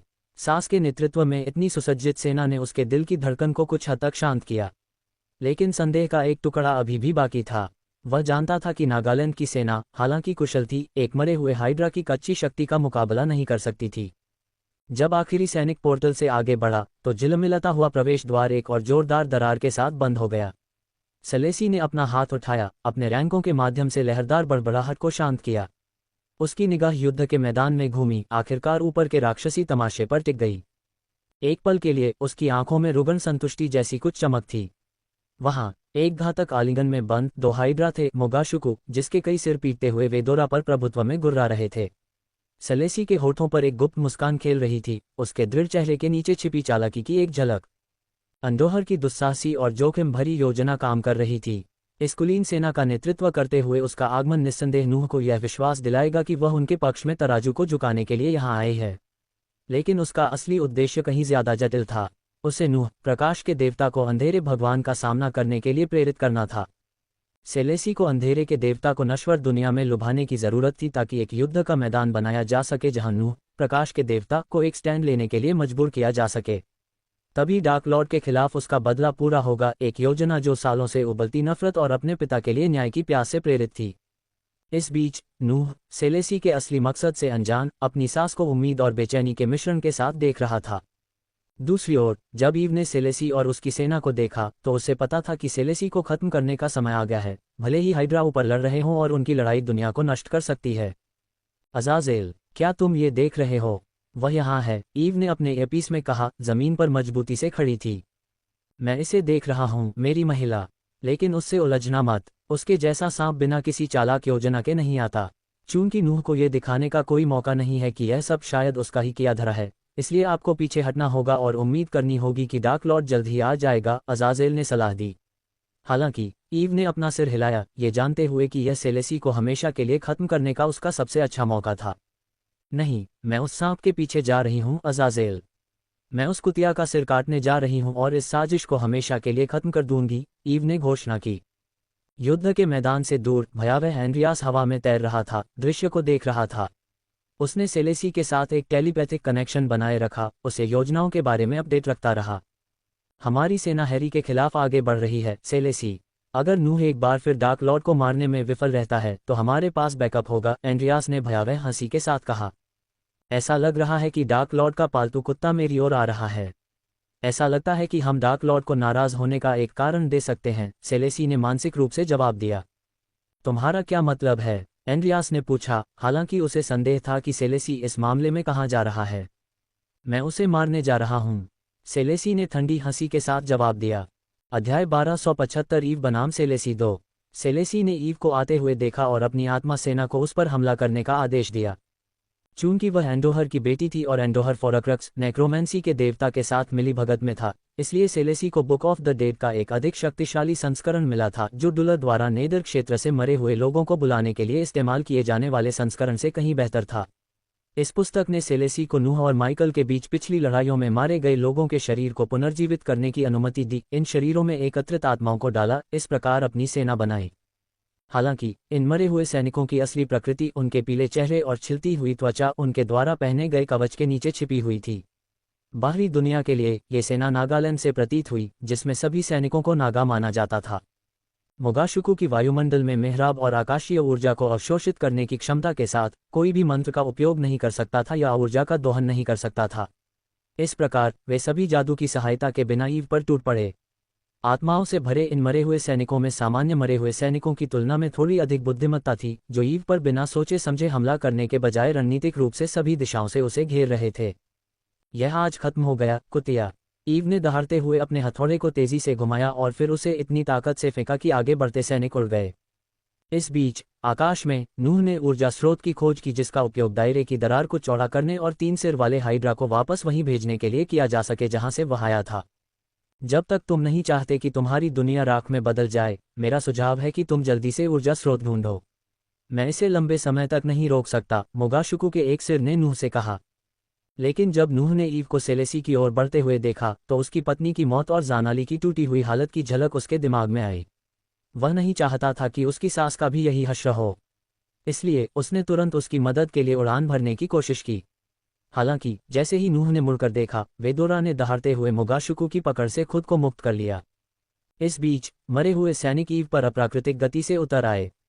भूख और सेलेसी की इच्छा के मिश्रण से प्रेरित होकर उन्होंने तलवारें और कुल्हाड़ियां घुमाईं और उसके कवच के बीच कमजोर स्थानों पर निशाना साधा। ईव मुड़ी और भूमि, उसका हथौड़ा मौत का बवंडर बन गया। उसके बल से एक खोपड़ी चकनाचूर हो गई, एक और मरे हुए योद्धा को पीछे की ओर फेंका गया, हड्डियां टकराने पर टूट गईं। फिर भी वे आते रहे। पंजे ईव के कवच को चीर रहे थे, दांत उजागर मांस को चीर रहे थे। खून के छींटे सड़न की बीमार करने वाली मीठी बदबू के साथ मिल रहे थे। ईव के गले से दर्द की चीख निकली, जैसे एक ब्लेड उसके शरीर के किनारे से टकराया हो, जिससे लाल रंग की नदी बह रही हो। प्रभावशाली सेलेसी ने ईव की हर हरकत का हिसाब लगाते हुए ठंडे स्वर में टिप्पणी की। लेकिन महान ईव वोल्डीगार्ड की भी अपनी सीमाएं हैं। ईव ने अपने दांत पीस लिए, एड्रेनालाइन उसके घावों के फैलते दर्द को छुपा रहा था। वह गुस्से से भर गई थी, सेलेसी के आतंक के राज को खत्म करने की बेताब जरूरत से। फिर भी हर गिरे हुए दुश्मन की जगह दूसरा आ गया, उनकी संख्या अंतहीन लग रही थी। एक जोरदार वार उसकी पसलियों पर लगा, जिससे वह लड़खड़ा गई। एक और मरा हुआ सैनिक झपटा, उसके सड़े हुए दांत एक भयानक मुस्कान में दिखाई दे रहे थे। ईव आगे बढ़ी और उसका सामना किया। उसके हथौड़े ने उसकी पसलियों को एक भयानक दरार से कुचल दिया, लेकिन इससे पहले कि उसका जंग लगा ब्लेड उसकी बांह को चीरता। तुम मुझे क्या मानते हो, सेलेसी? ईव ने खून से लथपथ होठों से गुर्राते हुए कहा। तुम्हारी कीमती सेना मेरे ग्राइंडर के लिए मांस मात्र है। आकाश में वेदोरा की दहाड़, जो पराजित होने के बाद कच्चे क्रोध से भरी हुई थी, आकाश को चीरती हुई चली गई। यह मुड़ी और हिली, इसके 3 सिर सभी दिशाओं में झटके से वार करते हुए हमलों की झड़ी लगा रहे थे। सफ़ेद सिर से सुनहरी बिजली चमकी, मोगाशुकु के तराजू को जला दिया और तीखे धुएं के गुबार उड़ाए। बीच के सिर से ध्वनि के विस्फोटों ने हवा को चकनाचूर कर दिया, जिससे उसके दुश्मन को गरजने वाली ताकत की लहरों से भ्रमित कर दिया। क्षण भर के लिए स्तब्ध, मोगाशुकु क्रोध में चिल्लाया। उसने क्रूर दक्षता के साथ जवाबी हमला किया। उसकी आंखों से लाल किरणें निकलीं, जहां वे वेदोरा के तराजू से टकराईं, वहां गहरे गड्ढे बन गए। काले दांत सफ़ेद गर्दन में घुस गए, जिससे मरे हुए हाइड्रा से दर्द भरी चीख निकली। उनकी टक्कर की ताकत हवा में गूंज उठी, जिससे नूह एक फेंके हुए चितवे की तरह जमीन पर गिर गया। वह युद्ध के मैदान में जोर से गिरा, उसके फेफड़ों से हवा निकल रही थी और वह सांस लेने के लिए हौंफ रहा था। चलो इसे खत्म करते हैं, ईव ने गुर्राते हुए कहा। उसकी आवाज़ दर्द और परिश्रम से कर्कश थी। उसके घावों से खून बह रहा था, जो उसके शहीद शत्रुओं के खून के साथ मिल रहा था, लेकिन उसकी आंखें अधिक निश्चय से जल रही थीं। शक्ति के अंतिम उछाल के साथ उसने अपना हथौड़ा जमीन पर पटक दिया, जिससे युद्ध के मैदान में कंपन होने लगा। मरे हुए लोग उसके सामने से अलग हो गए, उनके सड़ते हुए मांस और खोखली आंखें उसकी विनाशकारी शक्ति के सामने कुछ भी नहीं थीं। उसके हथौड़े का हर वार मौत की सजा था, टूटी हुई हड्डियों और पीड़ा भरी चीखों का एक सिम्फनी। युद्ध के मैदान के बीच में सेलेसी स्थिर खड़ी थी। उसके चारों ओर का नरसंहार उसके कवच की प्राचीन सफेदी को छूता हुआ नहीं लग रहा था। ईव की अजेय उन्नति को देखकर उसके माथे पर शिकन आ गई। आखिरकार खून से लथपथ योद्धा अपने शत्रु के सामने खड़ी थी। सेलेसी ने अपना हलबर्ड निकाला, जिसका ब्लेड ठंडे द्वेष से चमक रहा था। हवा में तनाव की चिंगारी फूट पड़ी, क्योंकि बची हुई आत्मा सेना सहज रूप से पीछे हट गई, जिससे दोनों महिलाओं के लिए एक ठंडा क्षेत्र बन गया। तुमने मेरी उम्मीदों को पार कर लिया है, सेलेसी ने स्वीकार किया। उसकी आवाज़ में एक अनिच्छुक सम्मान था। लेकिन तुम्हारा उत्पात यहीं समाप्त होता है। ये तभी खत्म होगा जब हम में से कोई एक मर जाएगा, सेलेसी। ईव ने अपने मुंह में जमा खून को जमीन पर थूक दिया। सेलेसी के होठों पर एक गहरी मुस्कान आ गई। तो मैं इसका आनंद लूंगी, उसने अपने करधनी को एक सुंदर सलामी में उठाते हुए कहा। एक बार जब वे सभी पीछे हट गए, तो ईव और सेलेसी ने ऊपर आसमान में चल रही भयावह लड़ाई को नजरअंदाज कर दिया। उनकी दुनिया सिमट गई और वे केवल अपने सामने मौजूद प्रतिद्वंद्वी पर ध्यान केंद्रित करने लगे। फिर, जैसे कि एक ही विचार से प्रेरित होकर, वे आगे बढ़ गए। ईव ने अपना हथौड़ा ऊपर उठाया, उसके गले से एक कर्कश दहाड़ निकली। सेलेसी ने अपना करधनी घुमाया, ब्लेड ने खतरे की एक चमक में लुप्त होती धूप को पकड़ लिया। नूह खून खराबे को रोकने के लिए उलझन में था, हिचकिचाया।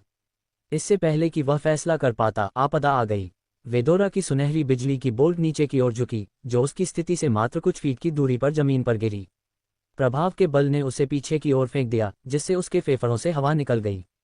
कभी शक्तिशाली दिव्य साधक, अब वह घिनौनी ताकत के साथ मिट्टी में धंस गया। उसके कान बजने लगे, दृष्टि धुंधली हो गई और दर्द उसके शरीर में फैल गया। इस बीच ईव और सेलेसी की टक्कर युद्ध के मैदान में गूंज उठी। प्रत्येक वार एक वज्रपात था, क्रोध और दृढ़ निश्चय से प्रेरित हमलों का एक हताश आदान प्रदान। ईव जीवन भर के क्रोध से भरी हुई अपनी पस्त अवस्था के लिए आश्चर्यजनक गति से आगे बढ़ी। उसके हथौड़े ने हड्डियों को हिला देने वाले वार किए, जिनमें से प्रत्येक का उद्देश्य सेलेसी की सुरक्षा को तोड़ना था। सेलेसी, सुंदर और सटीक, ने हमले को रोकने के लिए अपना परशु घुमाया। उसकी आंखें ठंडी तीव्रता से चमक रही थीं, एक अवसर की तलाश में, एक कमजोरी का फायदा उठाने के लिए। तुम्हारी ताकत प्रभावशाली है ईव, लेकिन क्रोध एक अनाड़ी हथियार है, सेलेसी ने ताना मारा, एक कुचलने वाले वार को टालते हुए जिसने जमीन में एक गड्ढा बना दिया। तुम्हें मुझे कम आंकने का पछतावा होगा, ईव ने दांत पीसते हुए कहा। उसने बाईं ओर छलांग लगाई, फिर हथौड़े से एक जोरदार झटका मारा, जिससे सेलेसी का संतुलन बिगड़ गया। हथौड़े की पट्टियां जमीन पर गिर गईं। ईव ने अपने लाभ का लाभ उठाया, उसने हथौड़े को मारक प्रहार के लिए उठाया। आश्चर्य से आंखें चौड़ी करके सेलेसी ने आखिरी क्षण में चकमा दिया। ईव का हथौड़ा नीचे गिरा, मांस के बजाय पत्थर चकनाचूर हो गया। सेलेसी पीछे हटी, उसका प्राचीन कवच अब दैंत और खून के छींटों से खराब हो गया था। आवेगपूर्ण, उसने फुसफुसाते हुए कहा, उसके होंठों पर एक व्यंग्यात्मक भाव था। अब तुम्हें अपने अहंकार की कीमत चुकानी पड़ेगी। एक तरल गति के साथ सेलेसी ने अपना हथौड़ा वापस ले लिया। उसके हाथ की एक झिलमिलाहट और हथियार प्रज्वलित हो गया, जिसकी पूरी लंबाई में लपटें उठने लगीं। ईव ने अपनी आंखें सिकोड़ लीं, गर्मी दूर से भी उसके चेहरे को झुलसा रही थी। चलो देखते हैं कि तुम्हारा ये क्रोध नरक की आग का सामना कर सकता है या नहीं। सेलेसी ने दुर्भावनापूर्ण हंसी के साथ घोषणा की। द्वंद्व ने एक घातक मोड़ ले लिया। सेलेसी के हमले अब तेज और अप्रत्याशित थे, जो जलती हुई लपटों का जाल बुन रहे थे। ईव को बचाव की मुद्रा में आना पड़ा, उसे हताश होकर रोकना पड़ा, लगातार गर्मी उसे पीछे धकेल रही थी। अरे, वह अच्छी है, सेलेसी ने अपनी सांसों में बुदबुदाया। डार्क लॉर्ड के क्रूर प्रशिक्षण की अफवाहें हर गुजरते झटके के साथ सच होती दिख रही थीं। उसने ईव की कच्ची शक्ति की प्रशंसा की, लेकिन वह भावनाओं को अपने निर्णय पर हावी नहीं होने दे सकती थी। सेलेसी का हल्बर्ड एक धधकते हुए चाप में घूम गया, जिससे ईव पीछे हट गई। उसकी कलाई की एक झिलमिलाहट और ब्लेड से आग की एक लपट निकली, जिससे ईव को चकमा देना पड़ा। फिर भी जब वह पीछे हटी, तब भी ईव की आंखों में विद्रोही चालाकी चमक रही थी। एक क्रूर लात से उसने कीचड़ की एक फुहार उड़ाई, जिसने कुछ समय के लिए सेलेसी की दृष्टि को अस्पष्ट कर दिया। गंदी कुतिया, सेलेसी ने गुर्राते हुए कहा, अपनी आंखों से मैल साफ करने के लिए पीछे की ओर छलांग लगाए। क्षणिक चूक ही ईव के लिए पर्याप्त थी। गति के धुंधलेपन में दूरी को कम करते हुए उसने अपने हथौड़े को सेलेसी के बाजू में एक घिनौने क्रंच के साथ पटक दिया। दर्द की चीख सेलेसी के होठों से निकली और वह लड़खड़ा गई। सफेद कवच, जो कुछ क्षण पहले बेदाग था, टूट गया और उसमें दाग लग गए। हालांकि वार ने उसके गुस्से को और भड़का दिया। उसके परशु की लपटें तेज हो गईं, जिससे उसके मुड़े हुए चेहरे पर एक नारकीय चमक फैल गई। तुम्हें इसकी कीमत चुकानी पड़ेगी, तुम बेचारी चूत, सेलेसी चीखी। परशु ईव के पैरों की ओर बढ़ा, लेकिन ईव ने इस कदम का अनुमान लगाया और ऊंची छलांग लगाई। जैसे ही वह नीचे उतरी, उसका हथौड़ा एक क्रूर चाप में नीचे आया, जिसका उद्देश्य सेलेसी की खोपड़ी को चीरना था। सेलेसी ने हताश होकर अपना हथियार उठाया। प्रभाव दोनों महिलाओं में गूंज उठा, जिससे पूरे शरीर में कंपन होने लगा। जमीन पर एक पल के लिए वे एक भयंकर गतिरोध में फंस गए, मांसपेशियों में खिंचाव आ गया, आंखें दृढ़ निश्चय से चमक रही थीं। फिर एक भयानक दरार के साथ सेलेसी का हल्बर्ड शाफ्ट टूट गया। ईव का हथौड़ा उसके कंधे पर लगा, जिससे वह पीछे की ओर गिर गई। सेलेसी मिट्टी में फैल गई, उसकी सांस उखड़ गई। फिर भी हार ने उसकी आंखों में आग को कम नहीं किया। प्रभावशाली, उसने खूनी मुस्कान के साथ घुटते हुए कहा, लेकिन मुझे मारने के लिए पर्याप्त नहीं, उसने खुद को उठाते हुए कहा। हम इस बारे में देखेंगे। शुभ रात्रि कहो, ईव ने गुर्राते हुए कहा, एक जंगली मुस्कान उसके खूनी चेहरे को चीरती हुई। उसने अपने हथौड़े को घातक बल से फेंका। ये सेलेसी के पेट में सीधा लगा। इससे पहले कि वह पूरी तरह से प्रतिक्रिया कर पाती, युद्ध के मैदान में एक भयानक धमाका गूंज उठा। प्रभाव ने सेलेसी को गिरा दिया, उसकी सांस उसके फेफड़ों से निकल गई। बिना समय बर्बाद किए ईव आगे बढ़ी और सेलेसी का फेंका हुआ हाल्बर्ड कीचड़ से छीन लिया। विजयी चीख के साथ उसने उसे ऊपर उठाया, अपने दुश्मन के दिल में घुसाने के लिए तैयार। लेकिन जैसे ही ब्लेड नीचे उतरा, अचानक जलन वाला दर्द ईव की छाती में घुस गया। उसके हाथ कांपने लगे, हाल्बर्ड उसकी मुट्ठी से फिसल गया। उसने डरकर नीचे देखा तो उसके शरीर से एक चमकता हुआ भाला निकला हुआ था। अध्याय 1276 माइकल बनाम नूह। जब उसके मुंह से खून टपक रहा था, ईव ने अपने कंधे पर देखा कि नूह भारी सांस ले रहा था। उसने जो भाला फेंका था, वह लड़ते हुए हाइड्रा द्वारा बनाए गए उग्र तूफान को चीरता हुआ उसके अंदर से सब कुछ निकाल चुका था। वह सांस के लिए हौंफ रहा था और उसकी आंखों में पछतावे की एक झलक दिखाई दी। अगर उसने वह भाला नहीं फेंका होता तो ईव शायद सेलेसी को मार देती, और नूह ऐसा नहीं होने दे सकता था। वह पहले ही अपनी पत्नी एलिसिया और अपनी प्रेमिका जानाली को खो चुका था, सेलेसी की बेटी, जिसकी मेरिडियन गाय द्वारा चकनाचूर कर दी गई थी। वह ईव को जानाली की मां को मारने नहीं दे सकता था। ईव की स्तब्ध अवस्था का फायदा उठाते हुए सेलेसी ने जल्दी से पास में पड़ा खंजर उठाया और उसे ईव के दिल में घुसा दिया, जिससे खून की धार बहने लगी। मैं जीत गया, कुतिया, सेलेसी ने एक दुष्ट मुस्कान के साथ कहा।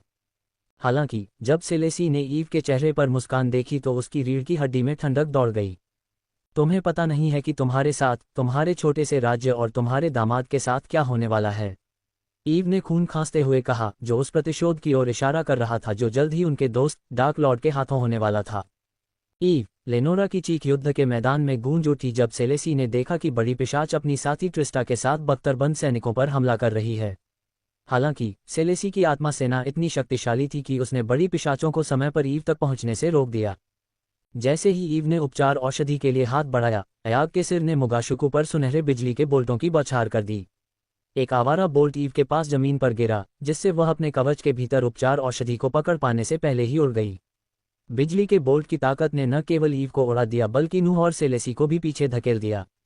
ईव की सांसें रुक गईं, हर सांस उसके कटे हुए होंठों से लाल रंग का बुलबुला निकल रहा था। एक आखिरी विद्रोही चीख उसके गले से निकली जैसे ही उसकी दृष्टि के किनारों पर अंधेरा छा गया। भूत आएगा, आप सभी के लिए, उसने कर्कश स्वर में कहा। उसके शब्द युद्ध के मैदान में गूंजते हुए एक डरावना वादा थे। यादें उसके दिमाग में भर गईं, खुशियों भरे दिनों की एक कड़वी मीठी झलक। उसने देखा कि कैसे भूत ने उसे खेती में बाधा को तोड़ने में मदद की, जिससे वह और उसका परिवार बच गया। फिर उसने गया, छोटी सिंडी और डार्क आर्मी के साथ प्रशिक्षण और उन सभी के साथ बिताए अच्छे समय को देखा जब वे सभी हंसते और खाते पीते थे। लेकिन उस पल उसे अपनी मृत्यु का अफसोस नहीं था। इसके बजाय उसे सेलेसी को खत्म किए बिना, इस खूनी युद्ध को खत्म किए बिना मरने का अफसोस था। ऊपर दो विशालकाय हाइड्रा ने अपना धरती हिला देने वाला द्वंद्व जारी रखा, नीचे चल रहे नाटक से बेखबर। नूह की पीड़ा भरी चीख ईव की लुप्त होती चेतना तक पहुंची। युद्ध के शोर में एक दूर की प्रतिध्वनि। आंसू बहने लगे, जिससे उसकी दृष्टि और भी धुंधली हो गई। ईव ने अपना सिर पीछे झुकाया, ऊपर का अराजक दृश्य घूमते हुए रंगों के कैनवास में विलीन हो गया। आकाश ने अपना रंग खो दिया, अंधकार के अंतहीन समुद्र में बदल गया। बहुत करीब, उसने बुदबुदाया। फिर एक नर्म आह के साथ ईव ने अतिक्रमण करने वाले अंधकार के सामने आत्मसमर्पण कर दिया। जब ईव ने अपनी आंखें बंद की तो एक सूक्ष्म परिवर्तन वातावरण में व्याप्त हो गया। उससे एक मोटी, स्पर्शनीय ऊर्जा निकली, जिससे आकाश में क्षेत्र का फटना अप्रत्याशित रूप से चौड़ा हो गया। मोगाशुकु ने ईव की मृत्यु और उसके बाद के आंसू में परिवर्तन को देखते हुए गहरी भौहें सिकुड़ीं। उसकी मृत्यु के बारे में कुछ अजीब है। उसके शरीर से निकलने वाली ऊर्जा, यह नश्वर क्षेत्र से संबंधित नहीं है। मोगाशुकु के सिरों में से एक ने दूसरों से टिप्पणी की। मैंने भी देखा है, यह क्षेत्र के फटने का कारण भी बन रहा है, एक और सिर ने कहा, अयाग से बिजली के बोल्टों की बौछार को चकमा देते हुए और सभा के सिर से ध्वनि तरंगों से बचते हुए। ध्यान केंद्रित करो, एक और सिर ने दहाड़ते हुए अपने भाई बहनों से अपनी एकाग्रता बनाए रखने का आग्रह किया। अचानक आकाश में एक और क्षेत्र का फटना दिखाई दिया। यह एक पन्ना हरा रंग की लकीर थी, काली जैसे कि अंधेरे बिजली के एक झटके ने वातावरण को चीर दिया हो। इसके बाद जो गड़गड़ाहट हुई, उसने सैनिकों को पल भर के लिए रोक दिया। जो लोग युद्ध के मैदान और घातक हाइड्रा की अराजकता से बचने के लिए बेताब थे, वे अब नए फटने को देखकर भयभीत हो गए। क्या हो रहा है? एक और क्षेत्र में दरार? नहीं, नहीं, नहीं, एक और हाइड्रा नहीं। सैनिकों में घबराहट फैल गई, उनकी आवाज़ निराशा से भरी हुई थी। हालांकि इस नए क्षेत्र में कोई विशाल पंजा या हाइड्रा नहीं निकला। इसके बजाय कुछ और भी अधिक अशुभ और खतरनाक दिखाई दिया। Dark Lord. नूह का शरीर तनावग्रस्त हो गया, उसकी मुट्ठियां कसकर बंद हो गईं क्योंकि उसने अपने भाई को क्षेत्र में दरार से गुजरते हुए देखा। वह यहाँ है, सेलेसी ने अपनी सांस के नीचे बड़बड़ाया, उसकी आवाज़ उत्साह से भरी हुई थी। उसने सोचा था कि हैरी का अपहरण करने से डार्क लॉर्ड नश्वर क्षेत्र में वापस आ जाएगा। लेकिन डार्क लॉर्ड की तीव्र निगाह ईव के बेजान रूप पर टिकी हुई देखकर सेलेसी को एहसास हुआ कि वह अपने बेटे के लिए नहीं बल्कि अपने सबसे अच्छे दोस्त के लिए आया था। ईव के बेजान शरीर के पास घुटने टेकते हुए माइकल ने अपने कंधों पर भारी दुख महसूस किया। युद्ध के मैदान की अराजकता पृष्ठभूमि में धुंधली हो गई क्योंकि उसने पूरी तरह से अपने गिरे हुए दोस्त पर ध्यान केंद्रित किया। ईव, उसने फिर फुसफुसाया, उसकी आवाज़ मुश्किल से सुनाई दे रही थी। धीरे से उसने अपना हाथ उसके माथे पर रखा, दिवंगत को सांत्वना देने का एक निरर्थक इशारा। अपने कोट में हाथ डालकर उसने एक उपचार औषधि निकाली। उसके हाथ थोड़े कांप रहे थे क्योंकि उसने उसके घावों पर तरल डाला था। उसके भीतर थोड़ी देर के लिए आशा जगी, लेकिन औषधि केवल उसके कपड़ों में समा गई। मृत्यु की अंतिमता के सामने उसका जादू बेकार था। मृतकों को कोई उपचार नहीं है, मेजबान। सिस्टम की आवाज़ उसके सिर में गूंज उठी, जिसमें सहानुभूति का एक दुर्लभ संकेत था। क्या आप उसे वापस ला सकते हैं? मुझे परवाह नहीं है कि इसके लिए कितने बदमाश पॉइंट्स की जरूरत है या मुझे कितने लोन लेने होंगे। बस उसे वापस लाओ, माइकल ने निराशा से भरी आवाज में बड़बड़ाया। सिस्टम का स्तर उसे वापस लाने के लिए बहुत कम है, होस्ट। भले ही सिस्टम का स्तर पर्याप्त हो, उसे पुनर्जीवित करने के लिए अरबों बदमाश पॉइंट्स की आवश्यकता होगी, सिस्टम ने जवाब दिया, अपनी सीमाओं की कठोर वास्तविकता को रेखांकित करते हुए। तो उम्मीद है, माइकल के शब्द खुद से फुसफुसाते हुए थे, भारी निराशा के सामने एक वादा। वह जानता था कि ईव को पुनर्जीवित करना एक बहुत बड़ा काम होगा, संभावित रूप से कई साल या दशकों लग सकते हैं, बदमाश पॉइंट्स की बहुत बड़ी संख्या को देखते हुए। फिर भी उसकी आंखों में दृढ़ संकल्प स्पष्ट था। वह जो भी करना होगा करेगा, चाहे उसे कितने भी लोगों की जान लेनी पड़े या कितना भी समय लगे। ईव एक दोस्त से बढ़कर थी, वह उसके चुने हुए परिवार का हिस्सा थी और उसके लिए वह स्वर्ग और पृथ्वी को हिला देगा। ये दर्द देता है न? नूह की आवाज़ खामोशी को चीरती हुई, गूंज से भरी हुई अपने दुख के बारे में। किसी ऐसे व्यक्ति को मरते देखना जिसकी तुम परवाह करते हो। मैंने भी वह दर्द महसूस किया, नूह ने गुर्राते हुए कहा, जिस दिन तुमने एलिसिया की हत्या की थी। पश्चाताप ने उसे जकड़ लिया, लेकिन डार्क लॉर्ड के प्रति उसकी घृणा ने उसकी आवाज़ को कठोर बना दिया, जिससे ईव की मृत्यु के लिए कोई पश्चाताप नहीं रहा। तुम्हें शोक मनाने का कोई अधिकार नहीं है, नूह ने फुसफुसाते हुए कहा, तब भी नहीं जब तुम्हारे हाथों हजारों लोग मारे गए हों। ये होने जा रहा है। कोई और योजना नहीं, कोई और रोक टोक नहीं। वे मौत तक लड़ेंगे, सेलेसी ने कहा, उसकी आवाज़ में संतुष्टि का एक संकेत था। उसके पिता की योजना काम कर गई थी। हालांकि डार्क लॉर्ड की वापसी का कारण उसकी उम्मीदों से अलग था, फिर भी वह वापस आ गया था। चारों ओर देखो, ये सब विनाश, ये सब मृत्यु, ये सब दर्द, ये सब तुम्हारे कारण है। सत्ता की तुम्हारी प्यास के कारण। स्काई हॉल के बुजुर्ग सही थे, तुम इस दुनिया में मौत के अलावा कुछ नहीं लाते, नूह ने अपनी पीठ से अपनी जुड़वां सफ़ेद तलवारें निकालते हुए कहा। फिर भी माइकल चुप रहा। पहली बार उसने अपने मन पर क्रोध को हावी होने दिया। हालांकि वह चुप था, लेकिन वह शांत नहीं था। उसके दिल में एक खतरनाक तूफान चल रहा था, और नूह के शब्दों ने उसे और भड़का दिया। तुम मरने जा रहे हो। पूरे ब्रह्मांड में कोई भी इसे रोक नहीं सकता। माइकल की आवाज़, जब आखिरकार आई, भावना से रहित थी, केवल एक भयावह वादा था जिसमें घातक इरादे थे। फिर वही की आंखें बंद करने के बाद धीरे धीरे अपने पैरों पर खड़ा हुआ, अपनी छाती पर खोपड़ी के पदक को थपथपाया। उसका काला कवच पदक से उछलकर उसकी गर्दन तक पूरी तरह से ढक गया।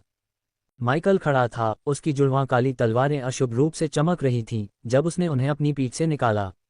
उसकी नज़र नूह पर टिकी हुई थी, जो निरंतर हत्या के इरादे से भरा हुआ था। उसकी भावनाओं का तूफान स्पष्ट था, उसके चारों ओर की हवा काली ऊर्जा से भरी हुई थी। अब कोई योजना नहीं, अब कोई वापस नहीं आना, अब कोई मौत नहीं, नूह ने दृढ़ आवाज में घोषणा की। आज ये सब खत्म हो जाएगा, हम में से एक की मौत के साथ। हम में से कोई नहीं, तुम। माइकल की प्रतिक्रिया एक धीमी गड़गड़ाहट थी, प्रत्येक शब्द में हत्या की मंशा थी। कच्ची शक्ति के धुंधलेपन में नूह आगे बढ़ा। उसकी जुड़वां सफ़ेद तलवारें घातक सटीकता के साथ हवा में कट रही थीं। प्रत्येक वार का उद्देश्य हत्या करना था, माइकल की ओर एक रास्ता बनाना जो उनके ऊपर चल रहे तूफान से मेल खाता था। माइकल ने प्रत्येक हमले का सामना करते हुए चिंगारी की बौछार की, उसके अपने काले ब्लेड ने नूह के हमलों को ठंडी दक्षता के साथ विक्षेपित किया। ईव की मौत तुम्हारे ऊपर है। नूह ने दहाड़ लगाई, उसकी आवाज़ दुख और क्रोध से भरी हुई थी।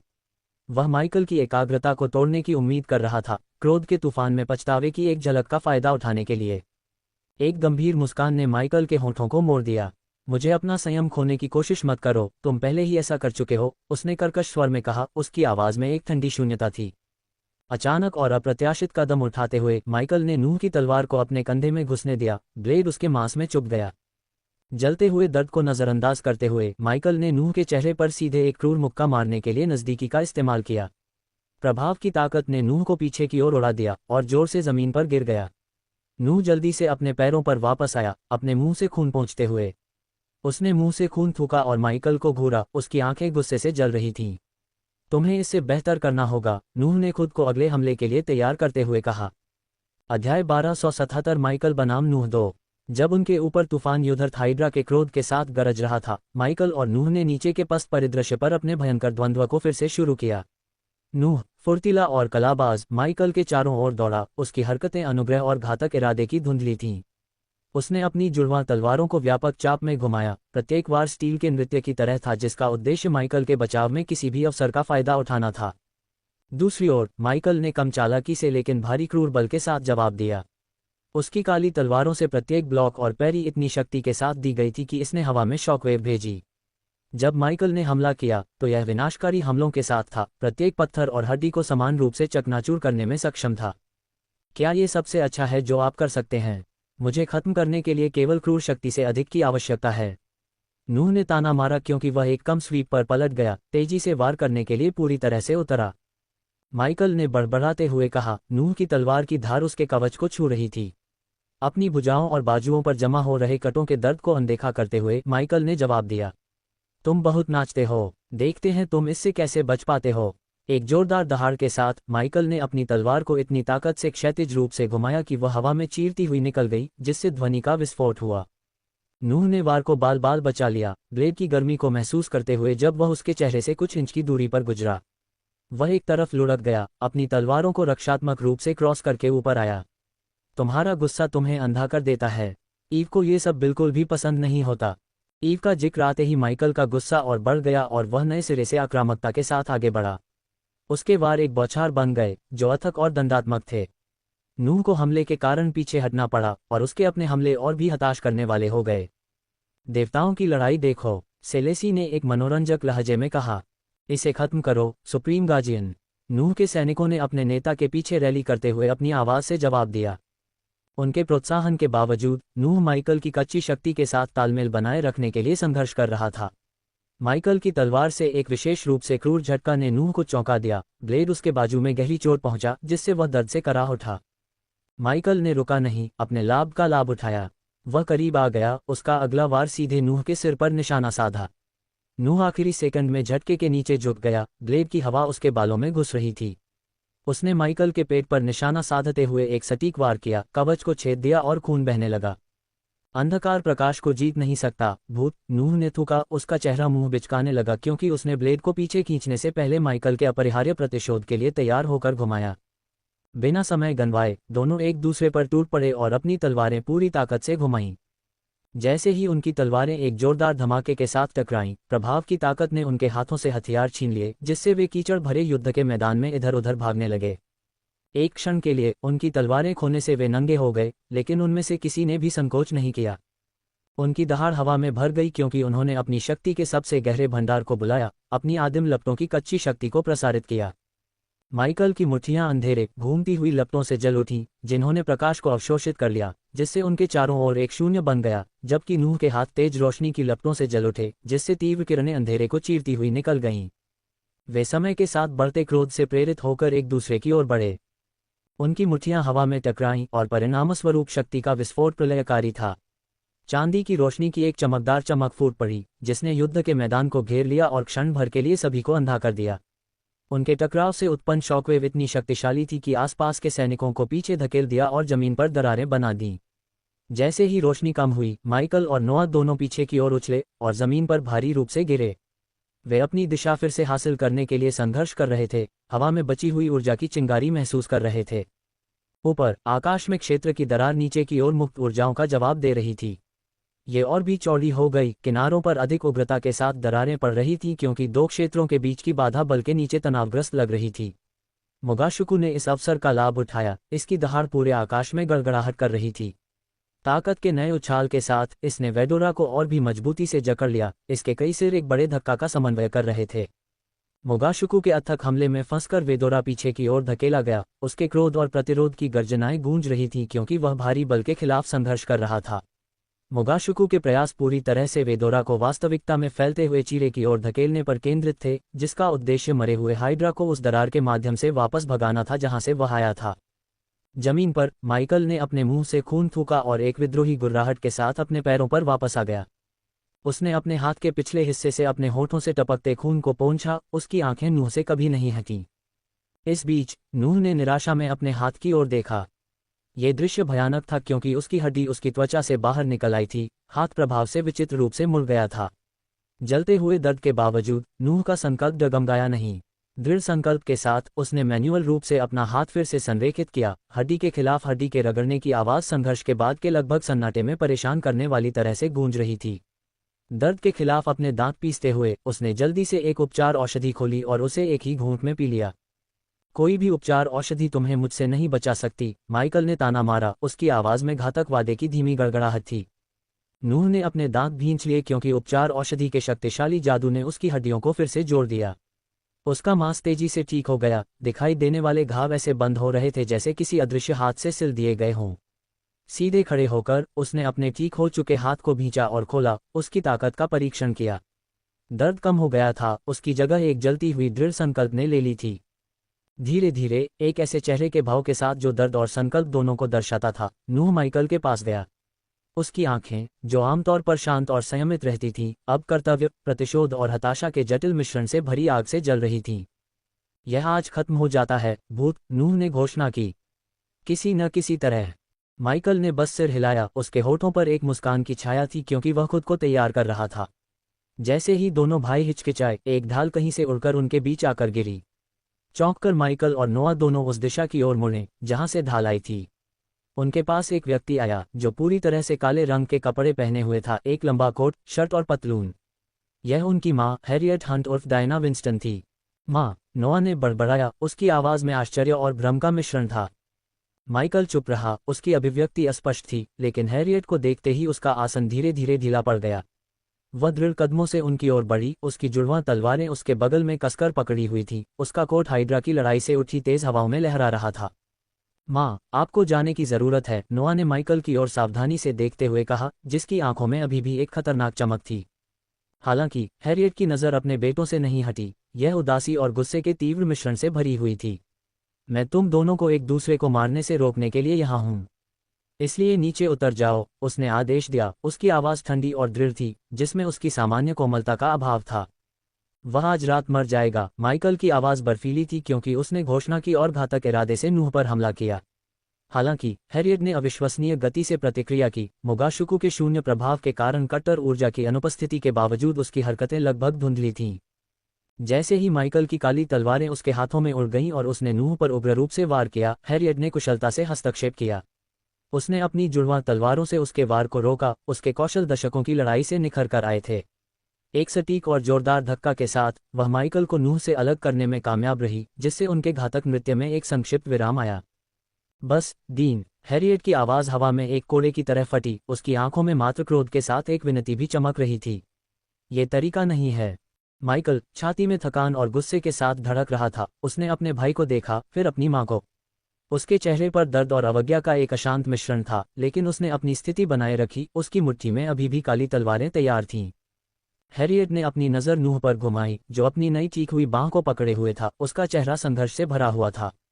और तुम, नूह, अपने हथियार नीचे करो, यह अब समाप्त होता है। नहीं, नूह ने अपना सिर हिलाया। उसकी अभिव्यक्ति दृढ़ और दुख से भरी हुई थी। हम में से एक आज मर जाएगा, माँ, उसने घोषणा की, और एक शक्तिशाली स्टॉम्प के साथ जिसने जमीन को हिला दिया, उसकी तलवारें उसके हाथों में उड़ गईं। उसने माइकल पर हमला किया। उसकी हरकतें अंतिमता की हताश भावना से प्रेरित थीं। लेकिन हैरियत तेज थी। उसने दशकों से धारदार और सटीक तरीके से कदम रखा। उसकी जुड़वां तलवारें नूह को रोकते समय धुंधली हो गईं। उसने नूह को रोकने के लिए कई तेज, नियंत्रित हमलों के साथ उसके आगे बढ़ने को रोक दिया। बस, तुम दोनों। ऊपर लड़ रहे हाइड्रा की दहाड़ और उनके आसपास की अराजकता के बीच हैरियट की आवाज़ गूंज उठी। माइकल ने हिम्मत नहीं हारी। उसने आगे बढ़कर अपनी तलवारें नोहा पर निशाना साधीं। फिर से हैरियट ने हस्तक्षेप किया। उसकी तलवारें माइकल से टकराईं और स्टील की टक्कर से चिंगारी निकलने लगी। उसने अपनी तलवारों को कुशलता से घुमाया, एक हाथ से माइकल को पीछे धकेला और दूसरे हाथ से नोहा को रोका। मेरी बात सुनो, हैरियट ने अपने दोनों बेटों के बीच नृत्य करते हुए कहा। उसकी हरकतें रक्षात्मक और आक्रामक दोनों थीं। उसने नोहा के प्रहार को रोका और उसके सीने पर हल्के लेकिन दृढ़ प्रहार से जवाब दिया, जिससे वह लड़खड़ा गया। साथ ही वह माइकल के एक बड़े झटके से बच गई। तुम ऐसी नहीं हो। इस युद्ध में हैरियट की जबरदस्त ताकत का प्रदर्शन हुआ क्योंकि वह अपने दोनों बेटों को दूर रखने में सफल रही। वह जो भी कदम उठाती थी, वह गंभीर नुकसान पहुंचाए बिना अक्षम करने के लिए होता था। उसकी तलवारें कभी कभी घायल करने के इरादे से नहीं बल्कि चेतावनी के तौर पर उनके कवच पर टकराती थीं। जब वह अपने बेटों के प्रहारों के बीच से गुजर रही थी तो उसकी चपलता और कौशल स्पष्ट था। उसका चेहरा दृढ़ संकल्प के मुखौटे में था। ये हताशा का नृत्य था। अपने बच्चों के बीच हिंसा के तूफान को शांत करने की कोशिश कर रही थी, ताकि बहुत देर होने से पहले उनके दिलों तक पहुंच सके। अध्याय 1278 प्राचीन ईश्वर का रक्त। हैरियट के हस्तक्षेप के बावजूद माइकल का गुस्सा कम नहीं हुआ। इसके बजाय उसने नोआ और हैरियट दोनों पर उग्र रूप से हमला किया, जिसमें पारिवारिक बंधन का कोई संकेत नहीं दिखा। माँ, तुम्हें चले जाना चाहिए, नोआ ने चिल्लाया, माइकल के हमले से बमुश्किल बचते हुए और अपनी मां का बचाव करने की कोशिश करते हुए।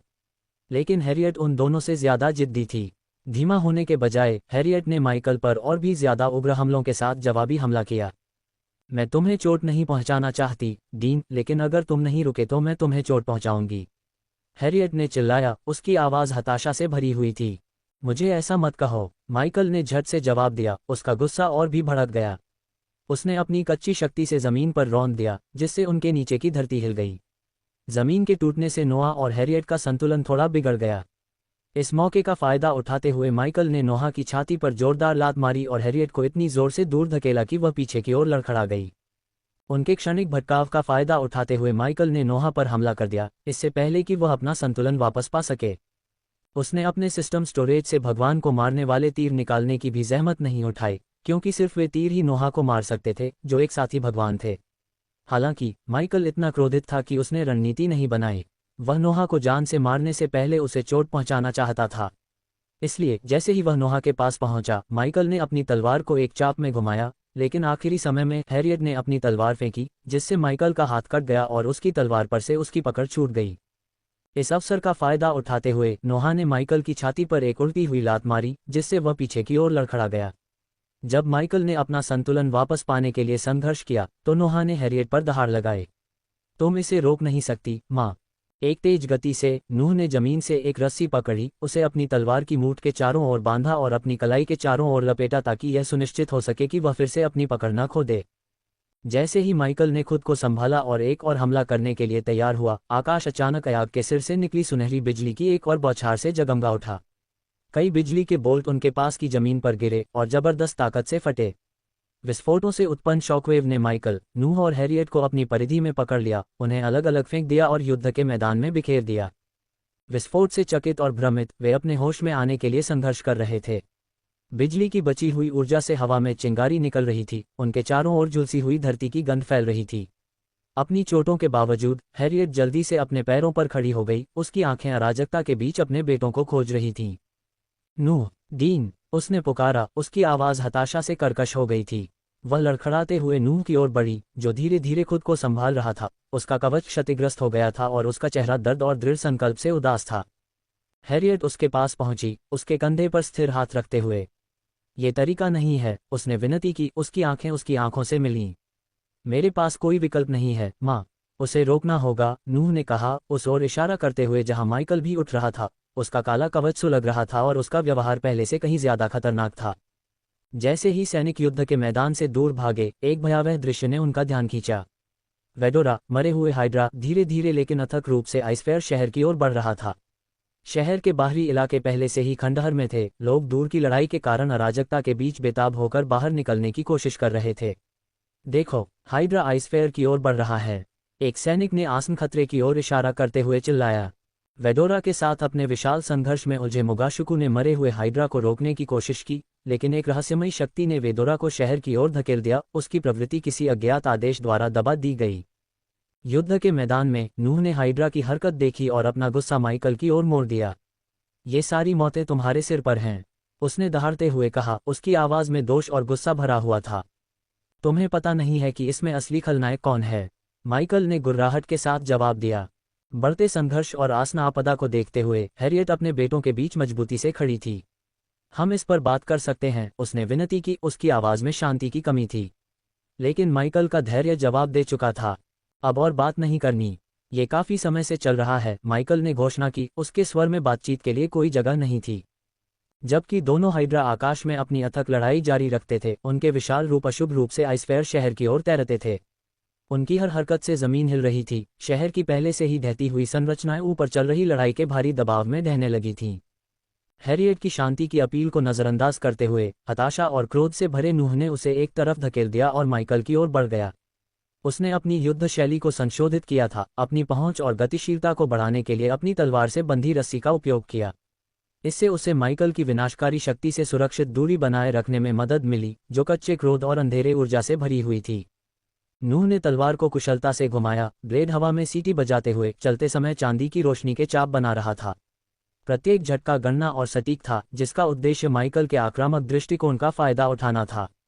रस्सी ने तलवार को हवा में काटने की अनुमति दी, अप्रत्याशित कोनों से माइकल पर वार किया। तेज और अप्रत्याशित हमलों से घिरे माइकल ने अपनी बाहों और धड़ पर कई घाव किए। नूह की तलवार के प्रत्येक वार ने माइकल के काले कवच को चीरते हुए और खून बहाते हुए निशान छोड़े। चोटों के बावजूद माइकल की प्रतिक्रिया क्रूर थी। नूह के प्रत्येक हमले का अपने ही जवाबी हमले से जवाब दिया। हालांकि नूह की तुलना में उसकी हरकतें कम आकर्षक थीं, लेकिन वे शक्तिशाली और सीधी थीं, जिसका उद्देश्य अपने भाई को मात देने के बजाय उसे परास्त करना था। लड़ाई बढ़ती गई। माइकल ने उनके बीच की दूरी को कम करने का प्रयास किया। उसकी काली तलवारें नूह की तलवारों से टकरा रही थीं और हर बार जब वे टकराती थीं तो चिंगारी निकलती थी। माइकल की रणनीति स्पष्ट थी, लड़ाई को नज़दीकी इलाकों में लाकर नूह को रस्सी से मिलने वाले लाभ को खत्म करना, जहां उसकी बेहतर ताकत का अधिक प्रभावी ढंग से उपयोग किया जा सकता था। जैसे जैसे लड़ाई जारी रही, नूह ने अपनी तलवार को कुशलता से फेंका, जिससे माइकल के चेहरे पर एक छोटा सा घाव हो गया। तेजी से प्रतिक्रिया करते हुए माइकल ने रस्सी को पकड़ लिया और उसे अपनी कलाई के चारों ओर लपेट लिया, जिससे नूह उसके करीब आ गया। नूह अब उसकी पहुंच में था। माइकल ने मुक्कों की बौछार की, प्रत्येक बार नूह के चेहरे पर भारी पड़ा, जिससे उसे खून की खांसी होने लगी। हैरियट क्रूर दृश्य को देखकर माइकल की ओर दौड़ी, उसके गुस्से की दहाड़ हवा में भर गई। बस बहुत हो गया। उसने माइकल को रोकने के लिए उसकी मुट्ठी को रोकने की कोशिश की, लेकिन माइकल की कच्ची शक्ति बहुत ज्यादा थी। उसने जोरदार धक्का देकर हैरियट को नीचे गिरा दिया, जिससे वह कुछ पल के लिए अचेत हो गई। अपने बेटे नूह को खून बहता और संघर्ष करते देखकर हैरियट में एक भयंकर सुरक्षात्मक प्रवृत्ति फिर से जाग उठी। अपनी आंखें बंद करके उसने प्राचीन देवता के रक्त को बुलाया जो उसकी नसों में बह रहा था। लाल ऊर्जा की एक मोटी परत उसके शरीर को ढंक रही थी, जो अपनी प्राचीन विरासत को प्रसारित करते हुए तीव्रता से चमक रही थी। नए जोश और शक्ति के साथ हैरियट आगे बढ़ी, उसके चारों ओर तीव्र ऊर्जा के कारण उसकी हरकतें धुंधली हो गईं। उसने माइकल को एक शक्तिशाली किक मारी, जिससे वह युद्ध के मैदान में उड़ गया। उसके किक का प्रभाव इतना जोरदार था कि इसने एक शॉकवेव बनाई, जिससे उनके चारों ओर धूल और मलबा उड़ गया। माइकल अपनी मां की अचानक शक्ति के उछाल से चौंक गया, कई गज पीछे फेंक दिया गया। वह जमीन पर फिसल गया, उसका कवच मिट्टी से रगड़ खा रहा था, फिर अचानक रुक गया। हैरियट के चारों ओर लाल ऊर्जा शक्तिशाली बल के साथ चमक रही थी, जो हर कीमत पर अपने बेटों की रक्षा करने के लिए उसकी तत्परता का संकेत दे रही थी। ये है प्राचीन देवता की शक्ति, सेलेसी ने सुरक्षित दूरी से बड़बड़ाते हुए कहा। उसकी आंखें चौड़ी हो गईं क्योंकि वह युद्ध को देख रही थी। ये रहस्यमय और शक्तिशाली शक्ति जो उनके ब्रह्मांड में केवल कुछ चुनिंदा लोगों के माध्यम से प्रवाहित होती थी, आश्चर्यजनक थी। उसके पिता के अनुसार ये प्राचीन देव शक्तियां उनके ज्ञात ब्रह्मांड से परे शक्तिशाली प्राणियों से उत्पन्न हुई थीं। हालांकि वह भी पूरी तरह से नहीं समझ पाया कि कैसे मात्र नश्वर लोगों को ऐसी शक्तिशाली ऊर्जा के निशान विरासत में मिले। ये प्रशंसा का समय नहीं है सेलेसी। उसने अभी तक भगवान को मारने वाले तीरों का इस्तेमाल नहीं किया है। दुष्ट एंड्रियास की आवाज़ उसके सिर में गूंजी। वह करेगा, आज एक भगवान मर जाता है, सेलेसी ने जवाब दिया, उसकी आवाज़ में मनोरंजन था। इस बीच माइकल ने खुद को जमीन से उठाया, अपने मुंह में भरे खून को थूक दिया। उसने हैरियट को आश्चर्य और सम्मान के मिश्रण से देखा। उसने पहले कभी इतनी जबरदस्त ताकत का अनुभव नहीं किया था। ये किसी मालगाड़ी से टकराने जैसा था। वायुमंडल में मौजूद आग और आकाशीय ऊर्जा की सहायता के बिना भी उसकी शक्ति ने उसे झकझोर कर रख दिया था, जो कोई छोटा काम नहीं था।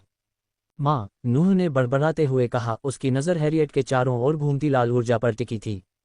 मैंने तुम्हें शांत करने की कोशिश की, लेकिन अगर आप केवल हिंसा सुनते हैं तो ऐसा ही हो, हैरियट ने ठंडे स्वर में कहा। उसकी आंखें नूह और माइकल के बीच घूम रही थीं। प्राचीन देवता की शक्ति द्वारा दी गई गति के विस्फोट के साथ हैरियट ने खुद को माइकल पर फेंक दिया। उसकी हरकतें धुंधली थीं, प्रत्येक वार सटीकता और जबरदस्त बल के साथ किया गया। माइकल उसके अचानक हमले से चौंक गया। उसने उसके हमलों को रोकने के लिए अपनी कलाई से एक काली ढाल को तुरंत सक्रिय कर दिया। प्रभाव के तहत ढाल चमक उठी, प्रत्येक वार गड़गड़ाहट की तरह गूंज रहा था। हैरियट का हमला अथक था। उसने अपना वजन बदला और तेजी से मुखों की एक श्रृंखला फेंकी, प्रत्येक का उद्देश्य माइकल की सुरक्षा को तोड़ना था। उसके हमलों के पीछे की विशुद्ध शक्ति ने माइकल को पीछे हटने पर मजबूर कर दिया। उसकी गति के साथ बने रहने के लिए संघर्ष करना पड़ा।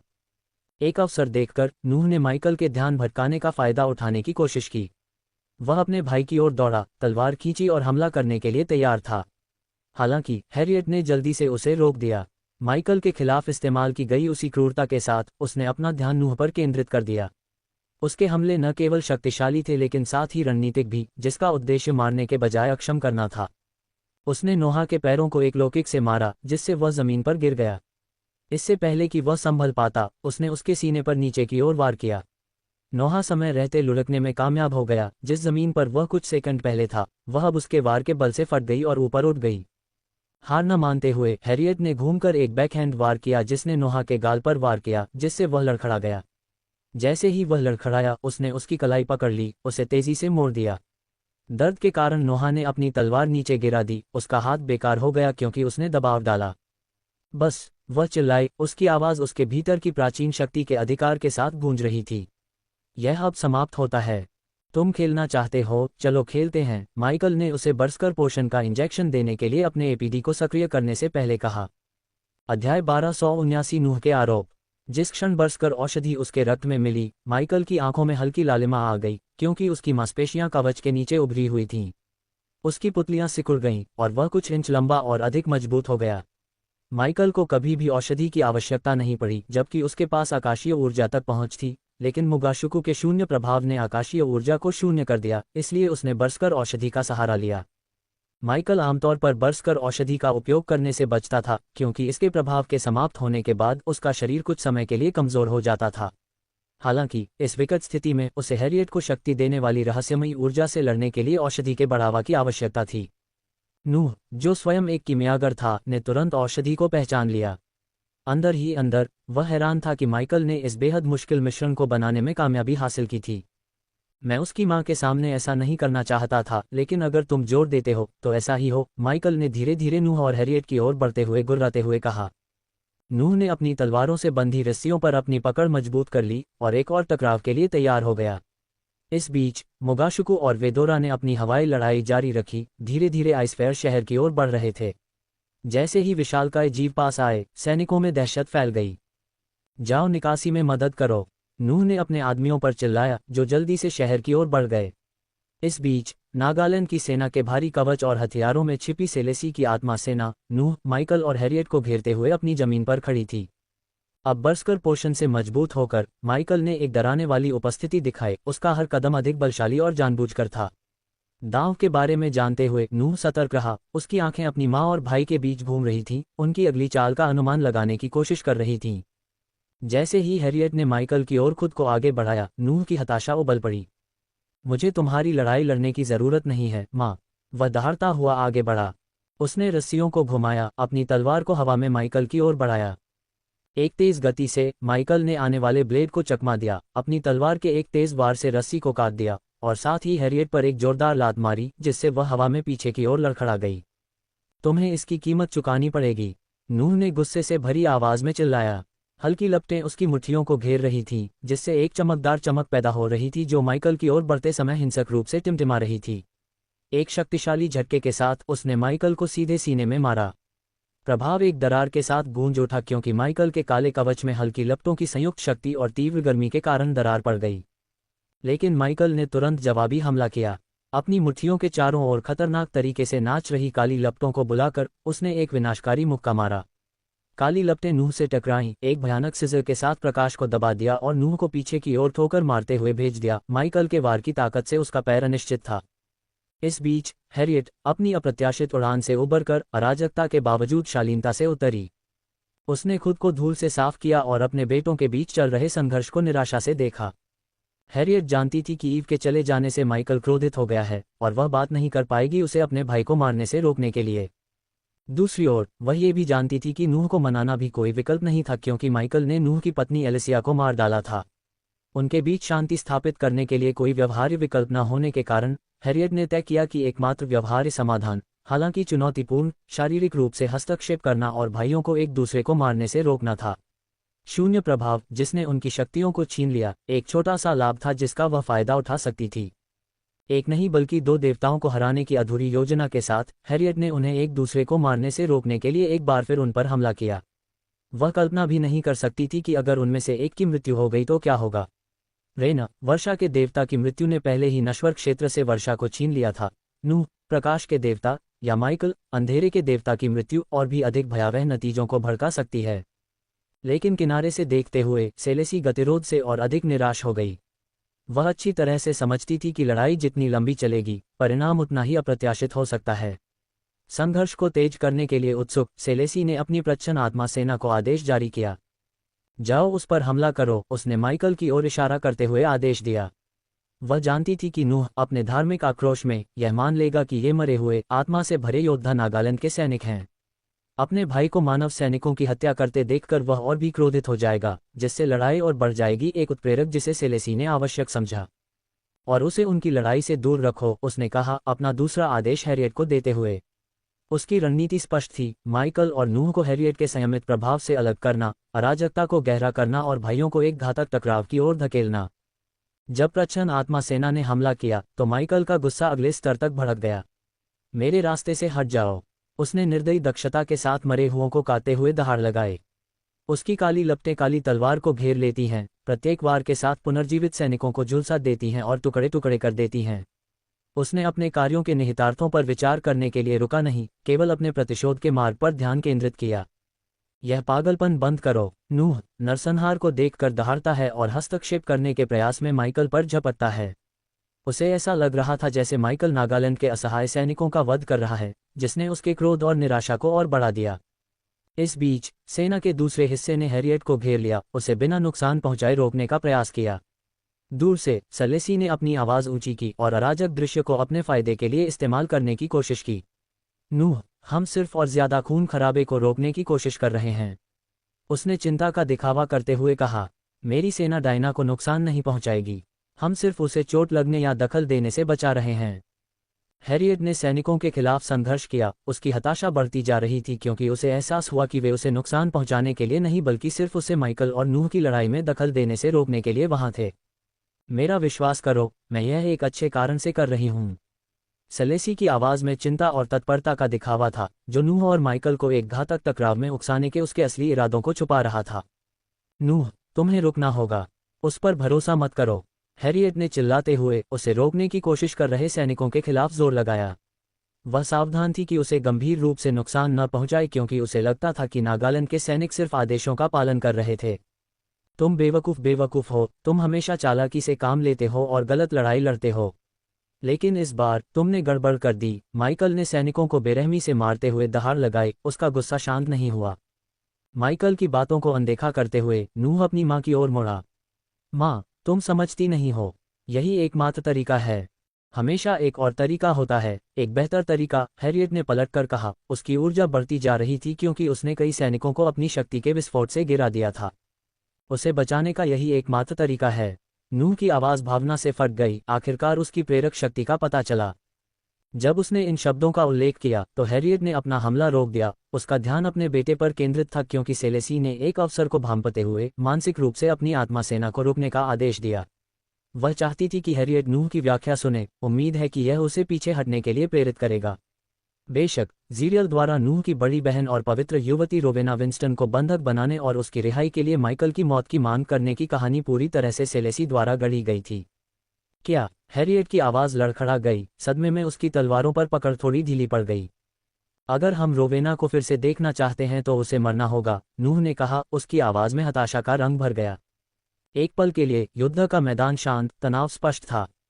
नूह, हैरियट और सेलेसी के अधीन आत्मा सेना सभी रुक गए। नूह के शब्दों को सुनकर माइकल भी भौंचक्का रह गया। उसका क्रोध क्षण भर के लिए शांत हो गया, जिससे उसके क्रोध में तर्कसंगत विचार की एक किरण घुस गई। वह जानता था कि जो घटनाएं घट रही थीं, वे सेलेसी या संभवतः एंडोहर द्वारा रची गई थीं, लेकिन जो बात उसे और अधिक क्रोधित कर रही थी, वह थी नूह द्वारा हेरफेर को लगातार स्वीकार करना। यदि नूह को एक बार मूर्ख बनाया गया होता तो माइकल उसे माफ कर सकता था, लेकिन नूह का दृढ़ विश्वास कि रोवेना को बचाने के लिए माइकल को मरना होगा, उसे वास्तव में एक खतरनाक दुश्मन बनाता है। ये हमेशा कोई और ही होता है ना? क्या तुम नहीं देखते? सेलेसी तुम्हारे साथ छेड़छाड़ कर रहा है, कठपुतली की तरह तुम्हें नियंत्रित कर रहा है, माइकल ने गुर्राते हुए कहा, उसके शब्द तनाव को चीरते हुए। हालांकि नूह ने अपना सिर हिलाया, माइकल के आरोपों को अपने संकल्प में घुसने नहीं दिया। इससे कोई फर्क नहीं पड़ता कि कौन मेरे साथ छेड़छाड़ करता है। तुम बुरे हो, तुम अकेले ही इतनी मौतों के लिए जिम्मेदार हो। कुछ अच्छे काम तुम्हें संत नहीं बना देते। अगर मैं दूसरों के द्वारा हेरफेर किया जा रहा हूं तो तुम अधिक शक्ति की अपनी प्यास के कारण हेरफेर किए जा रहे हो, नूह ने जवाब दिया। तुम नश्वर क्षेत्र में सबसे शक्तिशाली प्राणी के रूप में रह सकते थे। तुम अपनी शक्तियों का उपयोग अच्छे के लिए कर सकते थे, लेकिन नहीं, तुम और अधिक चाहते थे। और स्काई हॉल सिर्फ तुम्हारे लिए एक सुविधाजनक बहाना बन गया। नूह के शब्दों ने माइकल को झकझोर दिया, जिससे वह भौंचक्का रह गया। अपने गुस्से के बावजूद माइकल के तर्कसंगत दिमाग के एक हिस्से ने नूह के आरोपों में सच्चाई के एक हिस्से को स्वीकार किया। माइकल जब आकाशीय अवस्था में पहुंचता और नश्वर क्षेत्र में राजा की तरह रहता तो वह वास्तव में स्काई हॉल को मिटा सकता था। लेकिन अधिक शक्ति की उसकी अथक इच्छा, इस विश्वास से पैदा हुई कि केवल शक्ति ही उसे कमजोरी से बचा सकती है, ने उसके कार्यों को प्रेरित किया। क्या तुमने कभी सोचा है कि अगर तुमने ईव को अपनी अंधेरी सेना और शक्ति की अपनी खोज में नहीं घसीटा होता तो वह अभी भी जीवित हो सकती थी? नूह के सवाल ने माइकल को मालगाड़ी की ताकत से मारा। हम एक असली परिवार हो सकते थे, लेकिन सत्ता की तुम्हारी प्यास ने दूसरों के जीवन को नष्ट कर दिया, दूसरों को जो तुम्हारी परवाह करते थे। ईव तुम्हारे और तुम्हारे पीछे चलने के उसके फैसले की वजह से मर गई। रोवेना गंभीर खतरे में है क्योंकि उसने तुम्हें बचाने की कोशिश की थी। तुम्हारे द्वारा बनाए गए शत्रुओं के कारण आइसफेयर का पूरा शहर जल रहा है और खंडहर में पड़ा है, नूह ने आगे कहा, उसके प्रत्येक शब्द में आरोप और पीड़ा भरी हुई थी। अध्याय 1280 एक भगवान मरता है, एक भगवान उठता है। आए सेलेसी ने मनोरंजन और प्रत्याशा के मिश्रण के साथ सामने आने वाले टकराव को देखा। उसने नूह के कटु शब्दों की प्रशंसा की, अच्छी तरह से जानती थी कि वे माइकल को मनोवैज्ञानिक रूप से कितना गहराई से हिला देंगे, संभावित रूप से उसे इतना कमजोर कर देंगे कि नूह उसे खत्म कर देगा। अच्छा नूह, बहुत अच्छा, सेलेसी ने अपनी सांस के नीचे बड़बड़ाया, उसकी नज़र तेज और गणनापूर्ण थी। वह छोटा पिल्ला शायद उतना भोला नहीं है जितना हमने सोचा था। दृश्य को प्रकट होते देख रहे दुष्ट एंड्रियास ने आश्चर्य के संकेत के साथ उनके टेलीपैथिक लिंक के माध्यम से टिप्पणी की। आप कुछ सच्चाई छिड़के बिना किसी को प्रभावी ढंग से हेरफेर नहीं कर सकते, एंड्रियास सलेसी ने टेलीपैथिक रूप से उत्तर दिया। उसकी आवाज़ शांत और संयमित थी। नूह घोस्ट से जो कह रहा है वह सत्य है और यही बात इसे इतना शक्तिशाली बनाती है। नूह को सुनने के बाद हैरियट का दिल तेजी से धड़कने लगा। नूह के शब्दों में सच्चाई उसे समझ में आ गई। तुम दोनों ने गलतियां की हैं, लेकिन एक दूसरे को मारना इसका जवाब नहीं है, उसने चिल्लाते हुए कहा। उसकी आवाज़ तनाव को एक तेज ब्लेड की तरह चीरती हुई निकल रही थी। उसकी दलील में एक माँ की हताशा का भार था। हालांकि नूह ने अपना सिर हिलाया, उसके चेहरे की रेखाएं दृढ़ निश्चय के मुखौटे में बदल गईं। उसकी आंखें, जो कभी एक बेटे की गर्मजोशी से भरी हुई थीं, अब माइकल पर टिकी हुई एक ठंडी, अधिक दृढ़ता लिए हुए थीं। जब तक तुम जीवित हो, हमेशा कोई न कोई छाया से तार खींचता रहेगा, नूह ने किसी भी गर्मजोशी से रहित दृढ़ स्वर में कहा। मुझे एलिसिया का बदला लेने और दूसरों को तुम्हारे द्वारा लाई गई अराजकता से बचाने की ज़रूरत है। तुम्हें मरने की ज़रूरत है। यह इस चक्र को समाप्त करने का एकमात्र तरीका है, नूह ने कहा। NOWELL-BE-IN.C ओम। तुम्हें लगता है कि मैंने सिर्फ ज़्यादा शक्तिशाली होने के लिए सत्ता का पीछा किया? माइकल ने आखिरकार चुप्पी तोड़ी। उसकी आवाज़ में आक्रोश और हार का मिश्रण था। सत्ता ऐसी चीज़ नहीं थी जो मैं चाहता था, यह ऐसी चीज़ थी जिसकी मुझे इस दुनिया में जीवित रहने के लिए ज़रूरत थी। माइकल ने एक पल रुककर कहा, मेरे पास चांदी का चम्मच लेकर पैदा होने या मेरा मार्गदर्शन करने के लिए कोई परिवार नहीं था। मुझे डार्क लॉर्ड, बुराई का अग्रदूत करार दिया गया, इससे पहले कि मैं इसका विरोध करना भी जानता, उसने गुर्राते हुए कहा। उसके शब्दों में कड़वाहट थी। माइकल ने शायद ही कभी किसी के सामने अपने कार्यों को सही ठहराया हो। ऐसा करना उसकी कमजोरी को दिखाना था, वर्षों से सावधानीपूर्वक बनाए गए अपने बख्तरबंद मुखौटे को खोलना था। लेकिन अब उनके संघर्ष के नरसंहार से घिरे अपने भाई को जल्लाद के रूप में देखते हुए माइकल को अपनी मंशा को उजागर करने की तीव्र इच्छा महसूस हुई, चाहे वे कितनी भी गहरी क्यों न हो। आप कह सकते हैं कि सभी अनाथ डार्क लॉर्ड नहीं बनते, लेकिन मुझे बताओ नूह, क्या मेरे पास वास्तव में कोई विकल्प था? नूह के विश्वासों को चुनौती देते हुए उसकी आवाज़ नर्म हो गई। नूह, तुम्हारे पास सब कुछ था, जबकि मेरे पास कुछ भी नहीं था। एक ही दिन जन्मे लेकिन दुनिया अलग अलग, माइकल ने ठंडे स्वर में कहा। उसकी आंखें सिकुड़ गईं। मेरे लिए हर दिन अस्तित्व की लड़ाई है। अगर स्काई हॉल मुझे मरना नहीं चाहता तो कोई और चाहेगा, इसलिए मैं अपना बचाव करता हूं। और हाँ, इसका मतलब है कि मैं किसी को भी मार देता हूं जो मुझे मारने की कोशिश करता है। माइकल की बातें सुनकर हैरियट को लगा जैसे उसे कई खंजरों से छलनी किया जा रहा है। उसने खुद को स्काई हॉल की भविष्यवाणी से बचाने के लिए दोषी ठहराया, जिसने सब कुछ गतिमान कर दिया था। तुम अब भी मानते हो कि जो कोई भी रोवेना को पकड़ता है, अगर तुम मुझे मार दोगे तो वह उसे सौंप देगा? माइकल ने हंसी उड़ाई, आवाज़ कड़वी और खोखली थी। नहीं, वे बस तुम्हारा इस्तेमाल कर रहे हैं। माइकल की आवाज़ आक्रोश से भरी हुई थी। मैंने एलिसिया की जान ले ली क्योंकि उसने मुझे मारने की कोशिश करना कभी बंद नहीं किया, अपने भाई का बदला लेने के लिए जो इसके लिए तैयार था। तुम उसे उसके प्रतिशोध के लिए एक नायक के रूप में मानते हो, फिर भी जब मैं उन लोगों से खुद का बचाव करता हूं जिन्होंने मेरा बचपन छीन लिया, तो मुझे डार्क लॉर्ड करार दिया जाता है। यह उचित नहीं है। सेना द्वारा नियंत्रित अपने बेटे को समझाने की कोशिश करते हुए हैरियट का दिल दुख रहा था, फिर भी उसकी दलीलों में कोई कमी नहीं आई। आपको ऐसा करने की ज़रूरत नहीं है, डीन। हम फिर से एक परिवार बन सकते हैं। आप दोनों अब किसी के भी खिलाफ खड़े होने के लिए पर्याप्त शक्तिशाली हैं। उसने आसमान में अराजकता की ओर देखा जहां हाइड्रा आपस में भिड़ रहे थे, उनकी दहाड़ युद्ध के मैदान में गड़गड़ाहट कर रही थी। देखो तुम्हारे आसपास क्या हो रहा है, केवल तुम दोनों मिलकर ही इसे रोक सकते हो। हालांकि नूह दृढ़ निश्चयी रहा, उसके चेहरे पर उसके संकल्प का बोझ और भी बढ़ गया। उसने अपनी मां के शब्दों पर सिर हिलाया, उसकी आंखें माइकल पर टिकी थीं। भगवान को मारने वाले तीर निकालो, घोस्ट। हम आज इसे समाप्त करते हैं। मैंने सोचा था कि तुम कभी नहीं पूछोगे। माइकल की दहाड़ दृढ़ संकल्प के साथ गूंज उठी जब उसने अपने सिस्टम स्टोरेज तक पहुंच बनाई और उसके हाथ में 7 चमकते हुए तीर उभर आए। नहीं, हैरियट का दिल डूब गया और उसकी आवाज़ ने तनावपूर्ण चुप्पी को तोड़ा। सेलेसी के आदमियों के खिलाफ संघर्ष करते हुए उसके होठों से एक हताश चीख निकली। इस नाटक को देखकर सेलेसी ने अपने आदमियों को हैरियट पर अपनी पकड़ मजबूत करने का संकेत दिया। लेकिन इससे पहले कि वे आगे कुछ कर पाते, नूह ने अपनी मां की ओर एक तेज, अप्रत्याशित चाल से दौड़ लगाए। उसने एक सुई पकड़ी जिसके अंदर की सामग्री उसे बेहोश करने के लिए तैयार थी। किसी भी मां को अपने बेटे को मरते हुए नहीं देखना चाहिए, उसने फुसफुसाते हुए कहा। उसकी आवाज़ में हार मानने और दृढ़ संकल्प का मिश्रण था जब उसने सुई को हैरियट की गर्दन में घुसाया। उसका विरोध फीका पड़ गया क्योंकि उसकी चेतना धीरे धीरे गायब हो गई, उसका शरीर सैनिकों की बाहों में शिथिल हो गया। माइकल स्थिर खड़ा था, उसका चेहरा भावना से रहित था, एक हाथ में भगवान को मारने वाले तीर और दूसरे में उसकी काली तलवार थी। माहौल और भी तनावपूर्ण हो गया जब माइकल ने भगवान को मारने वाले तीरों को हेरफेर किया, उन्हें एक एकल खतरनाक भाले में मिला दिया जो एक घातक आभा को विकीर्ण करता था।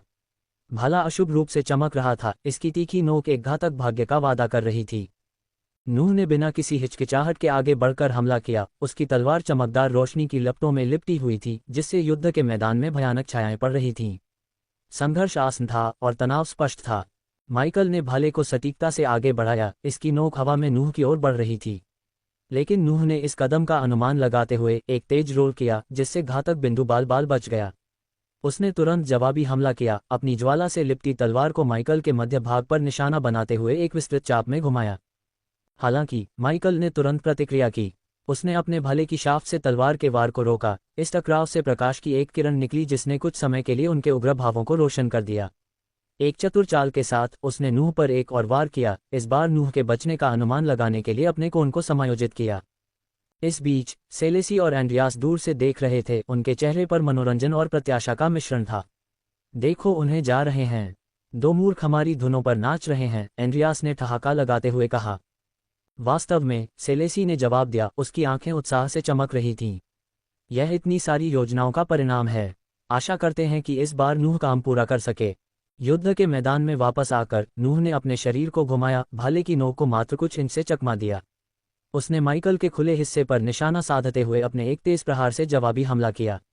लेकिन माइकल की सजगता तेज थी क्योंकि उसने एक तरफ कदम बढ़ाया और भाले को एक व्यापक गति से नीचे गिरा दिया ताकि नूह को चौंका सके। अब छिपना नहीं, अब और खेल नहीं, घोस्ट, नूह ने गुर्राते हुए कहा और फिर से इकट्ठा होकर दूसरे हमले की तैयारी की।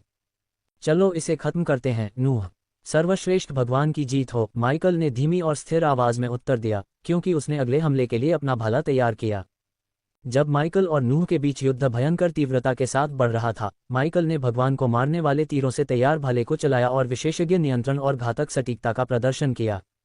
प्रत्येक चाल युद्ध में एक मास्टर क्लास थी, उसके हमले क्रूर प्रहारों और गणना किए गए प्रहारों का मिश्रण थे जिसका उद्देश्य नूह को हराना था। नूह ने अपनी ओर से बहादुरी से बचाव किया। उसकी तलवार, जो धधकती रोशनी में लिपटी हुई थी, भाले की काली धातु से टकराई जिससे चिंगारी और ऊर्जा के विस्फोट हवा में लहरें मार रहे थे। फिर भी अपने कौशल और दृढ़ संकल्प के बावजूद माइकल के भाले की तीखी नोक उसकी बांह को छू गई।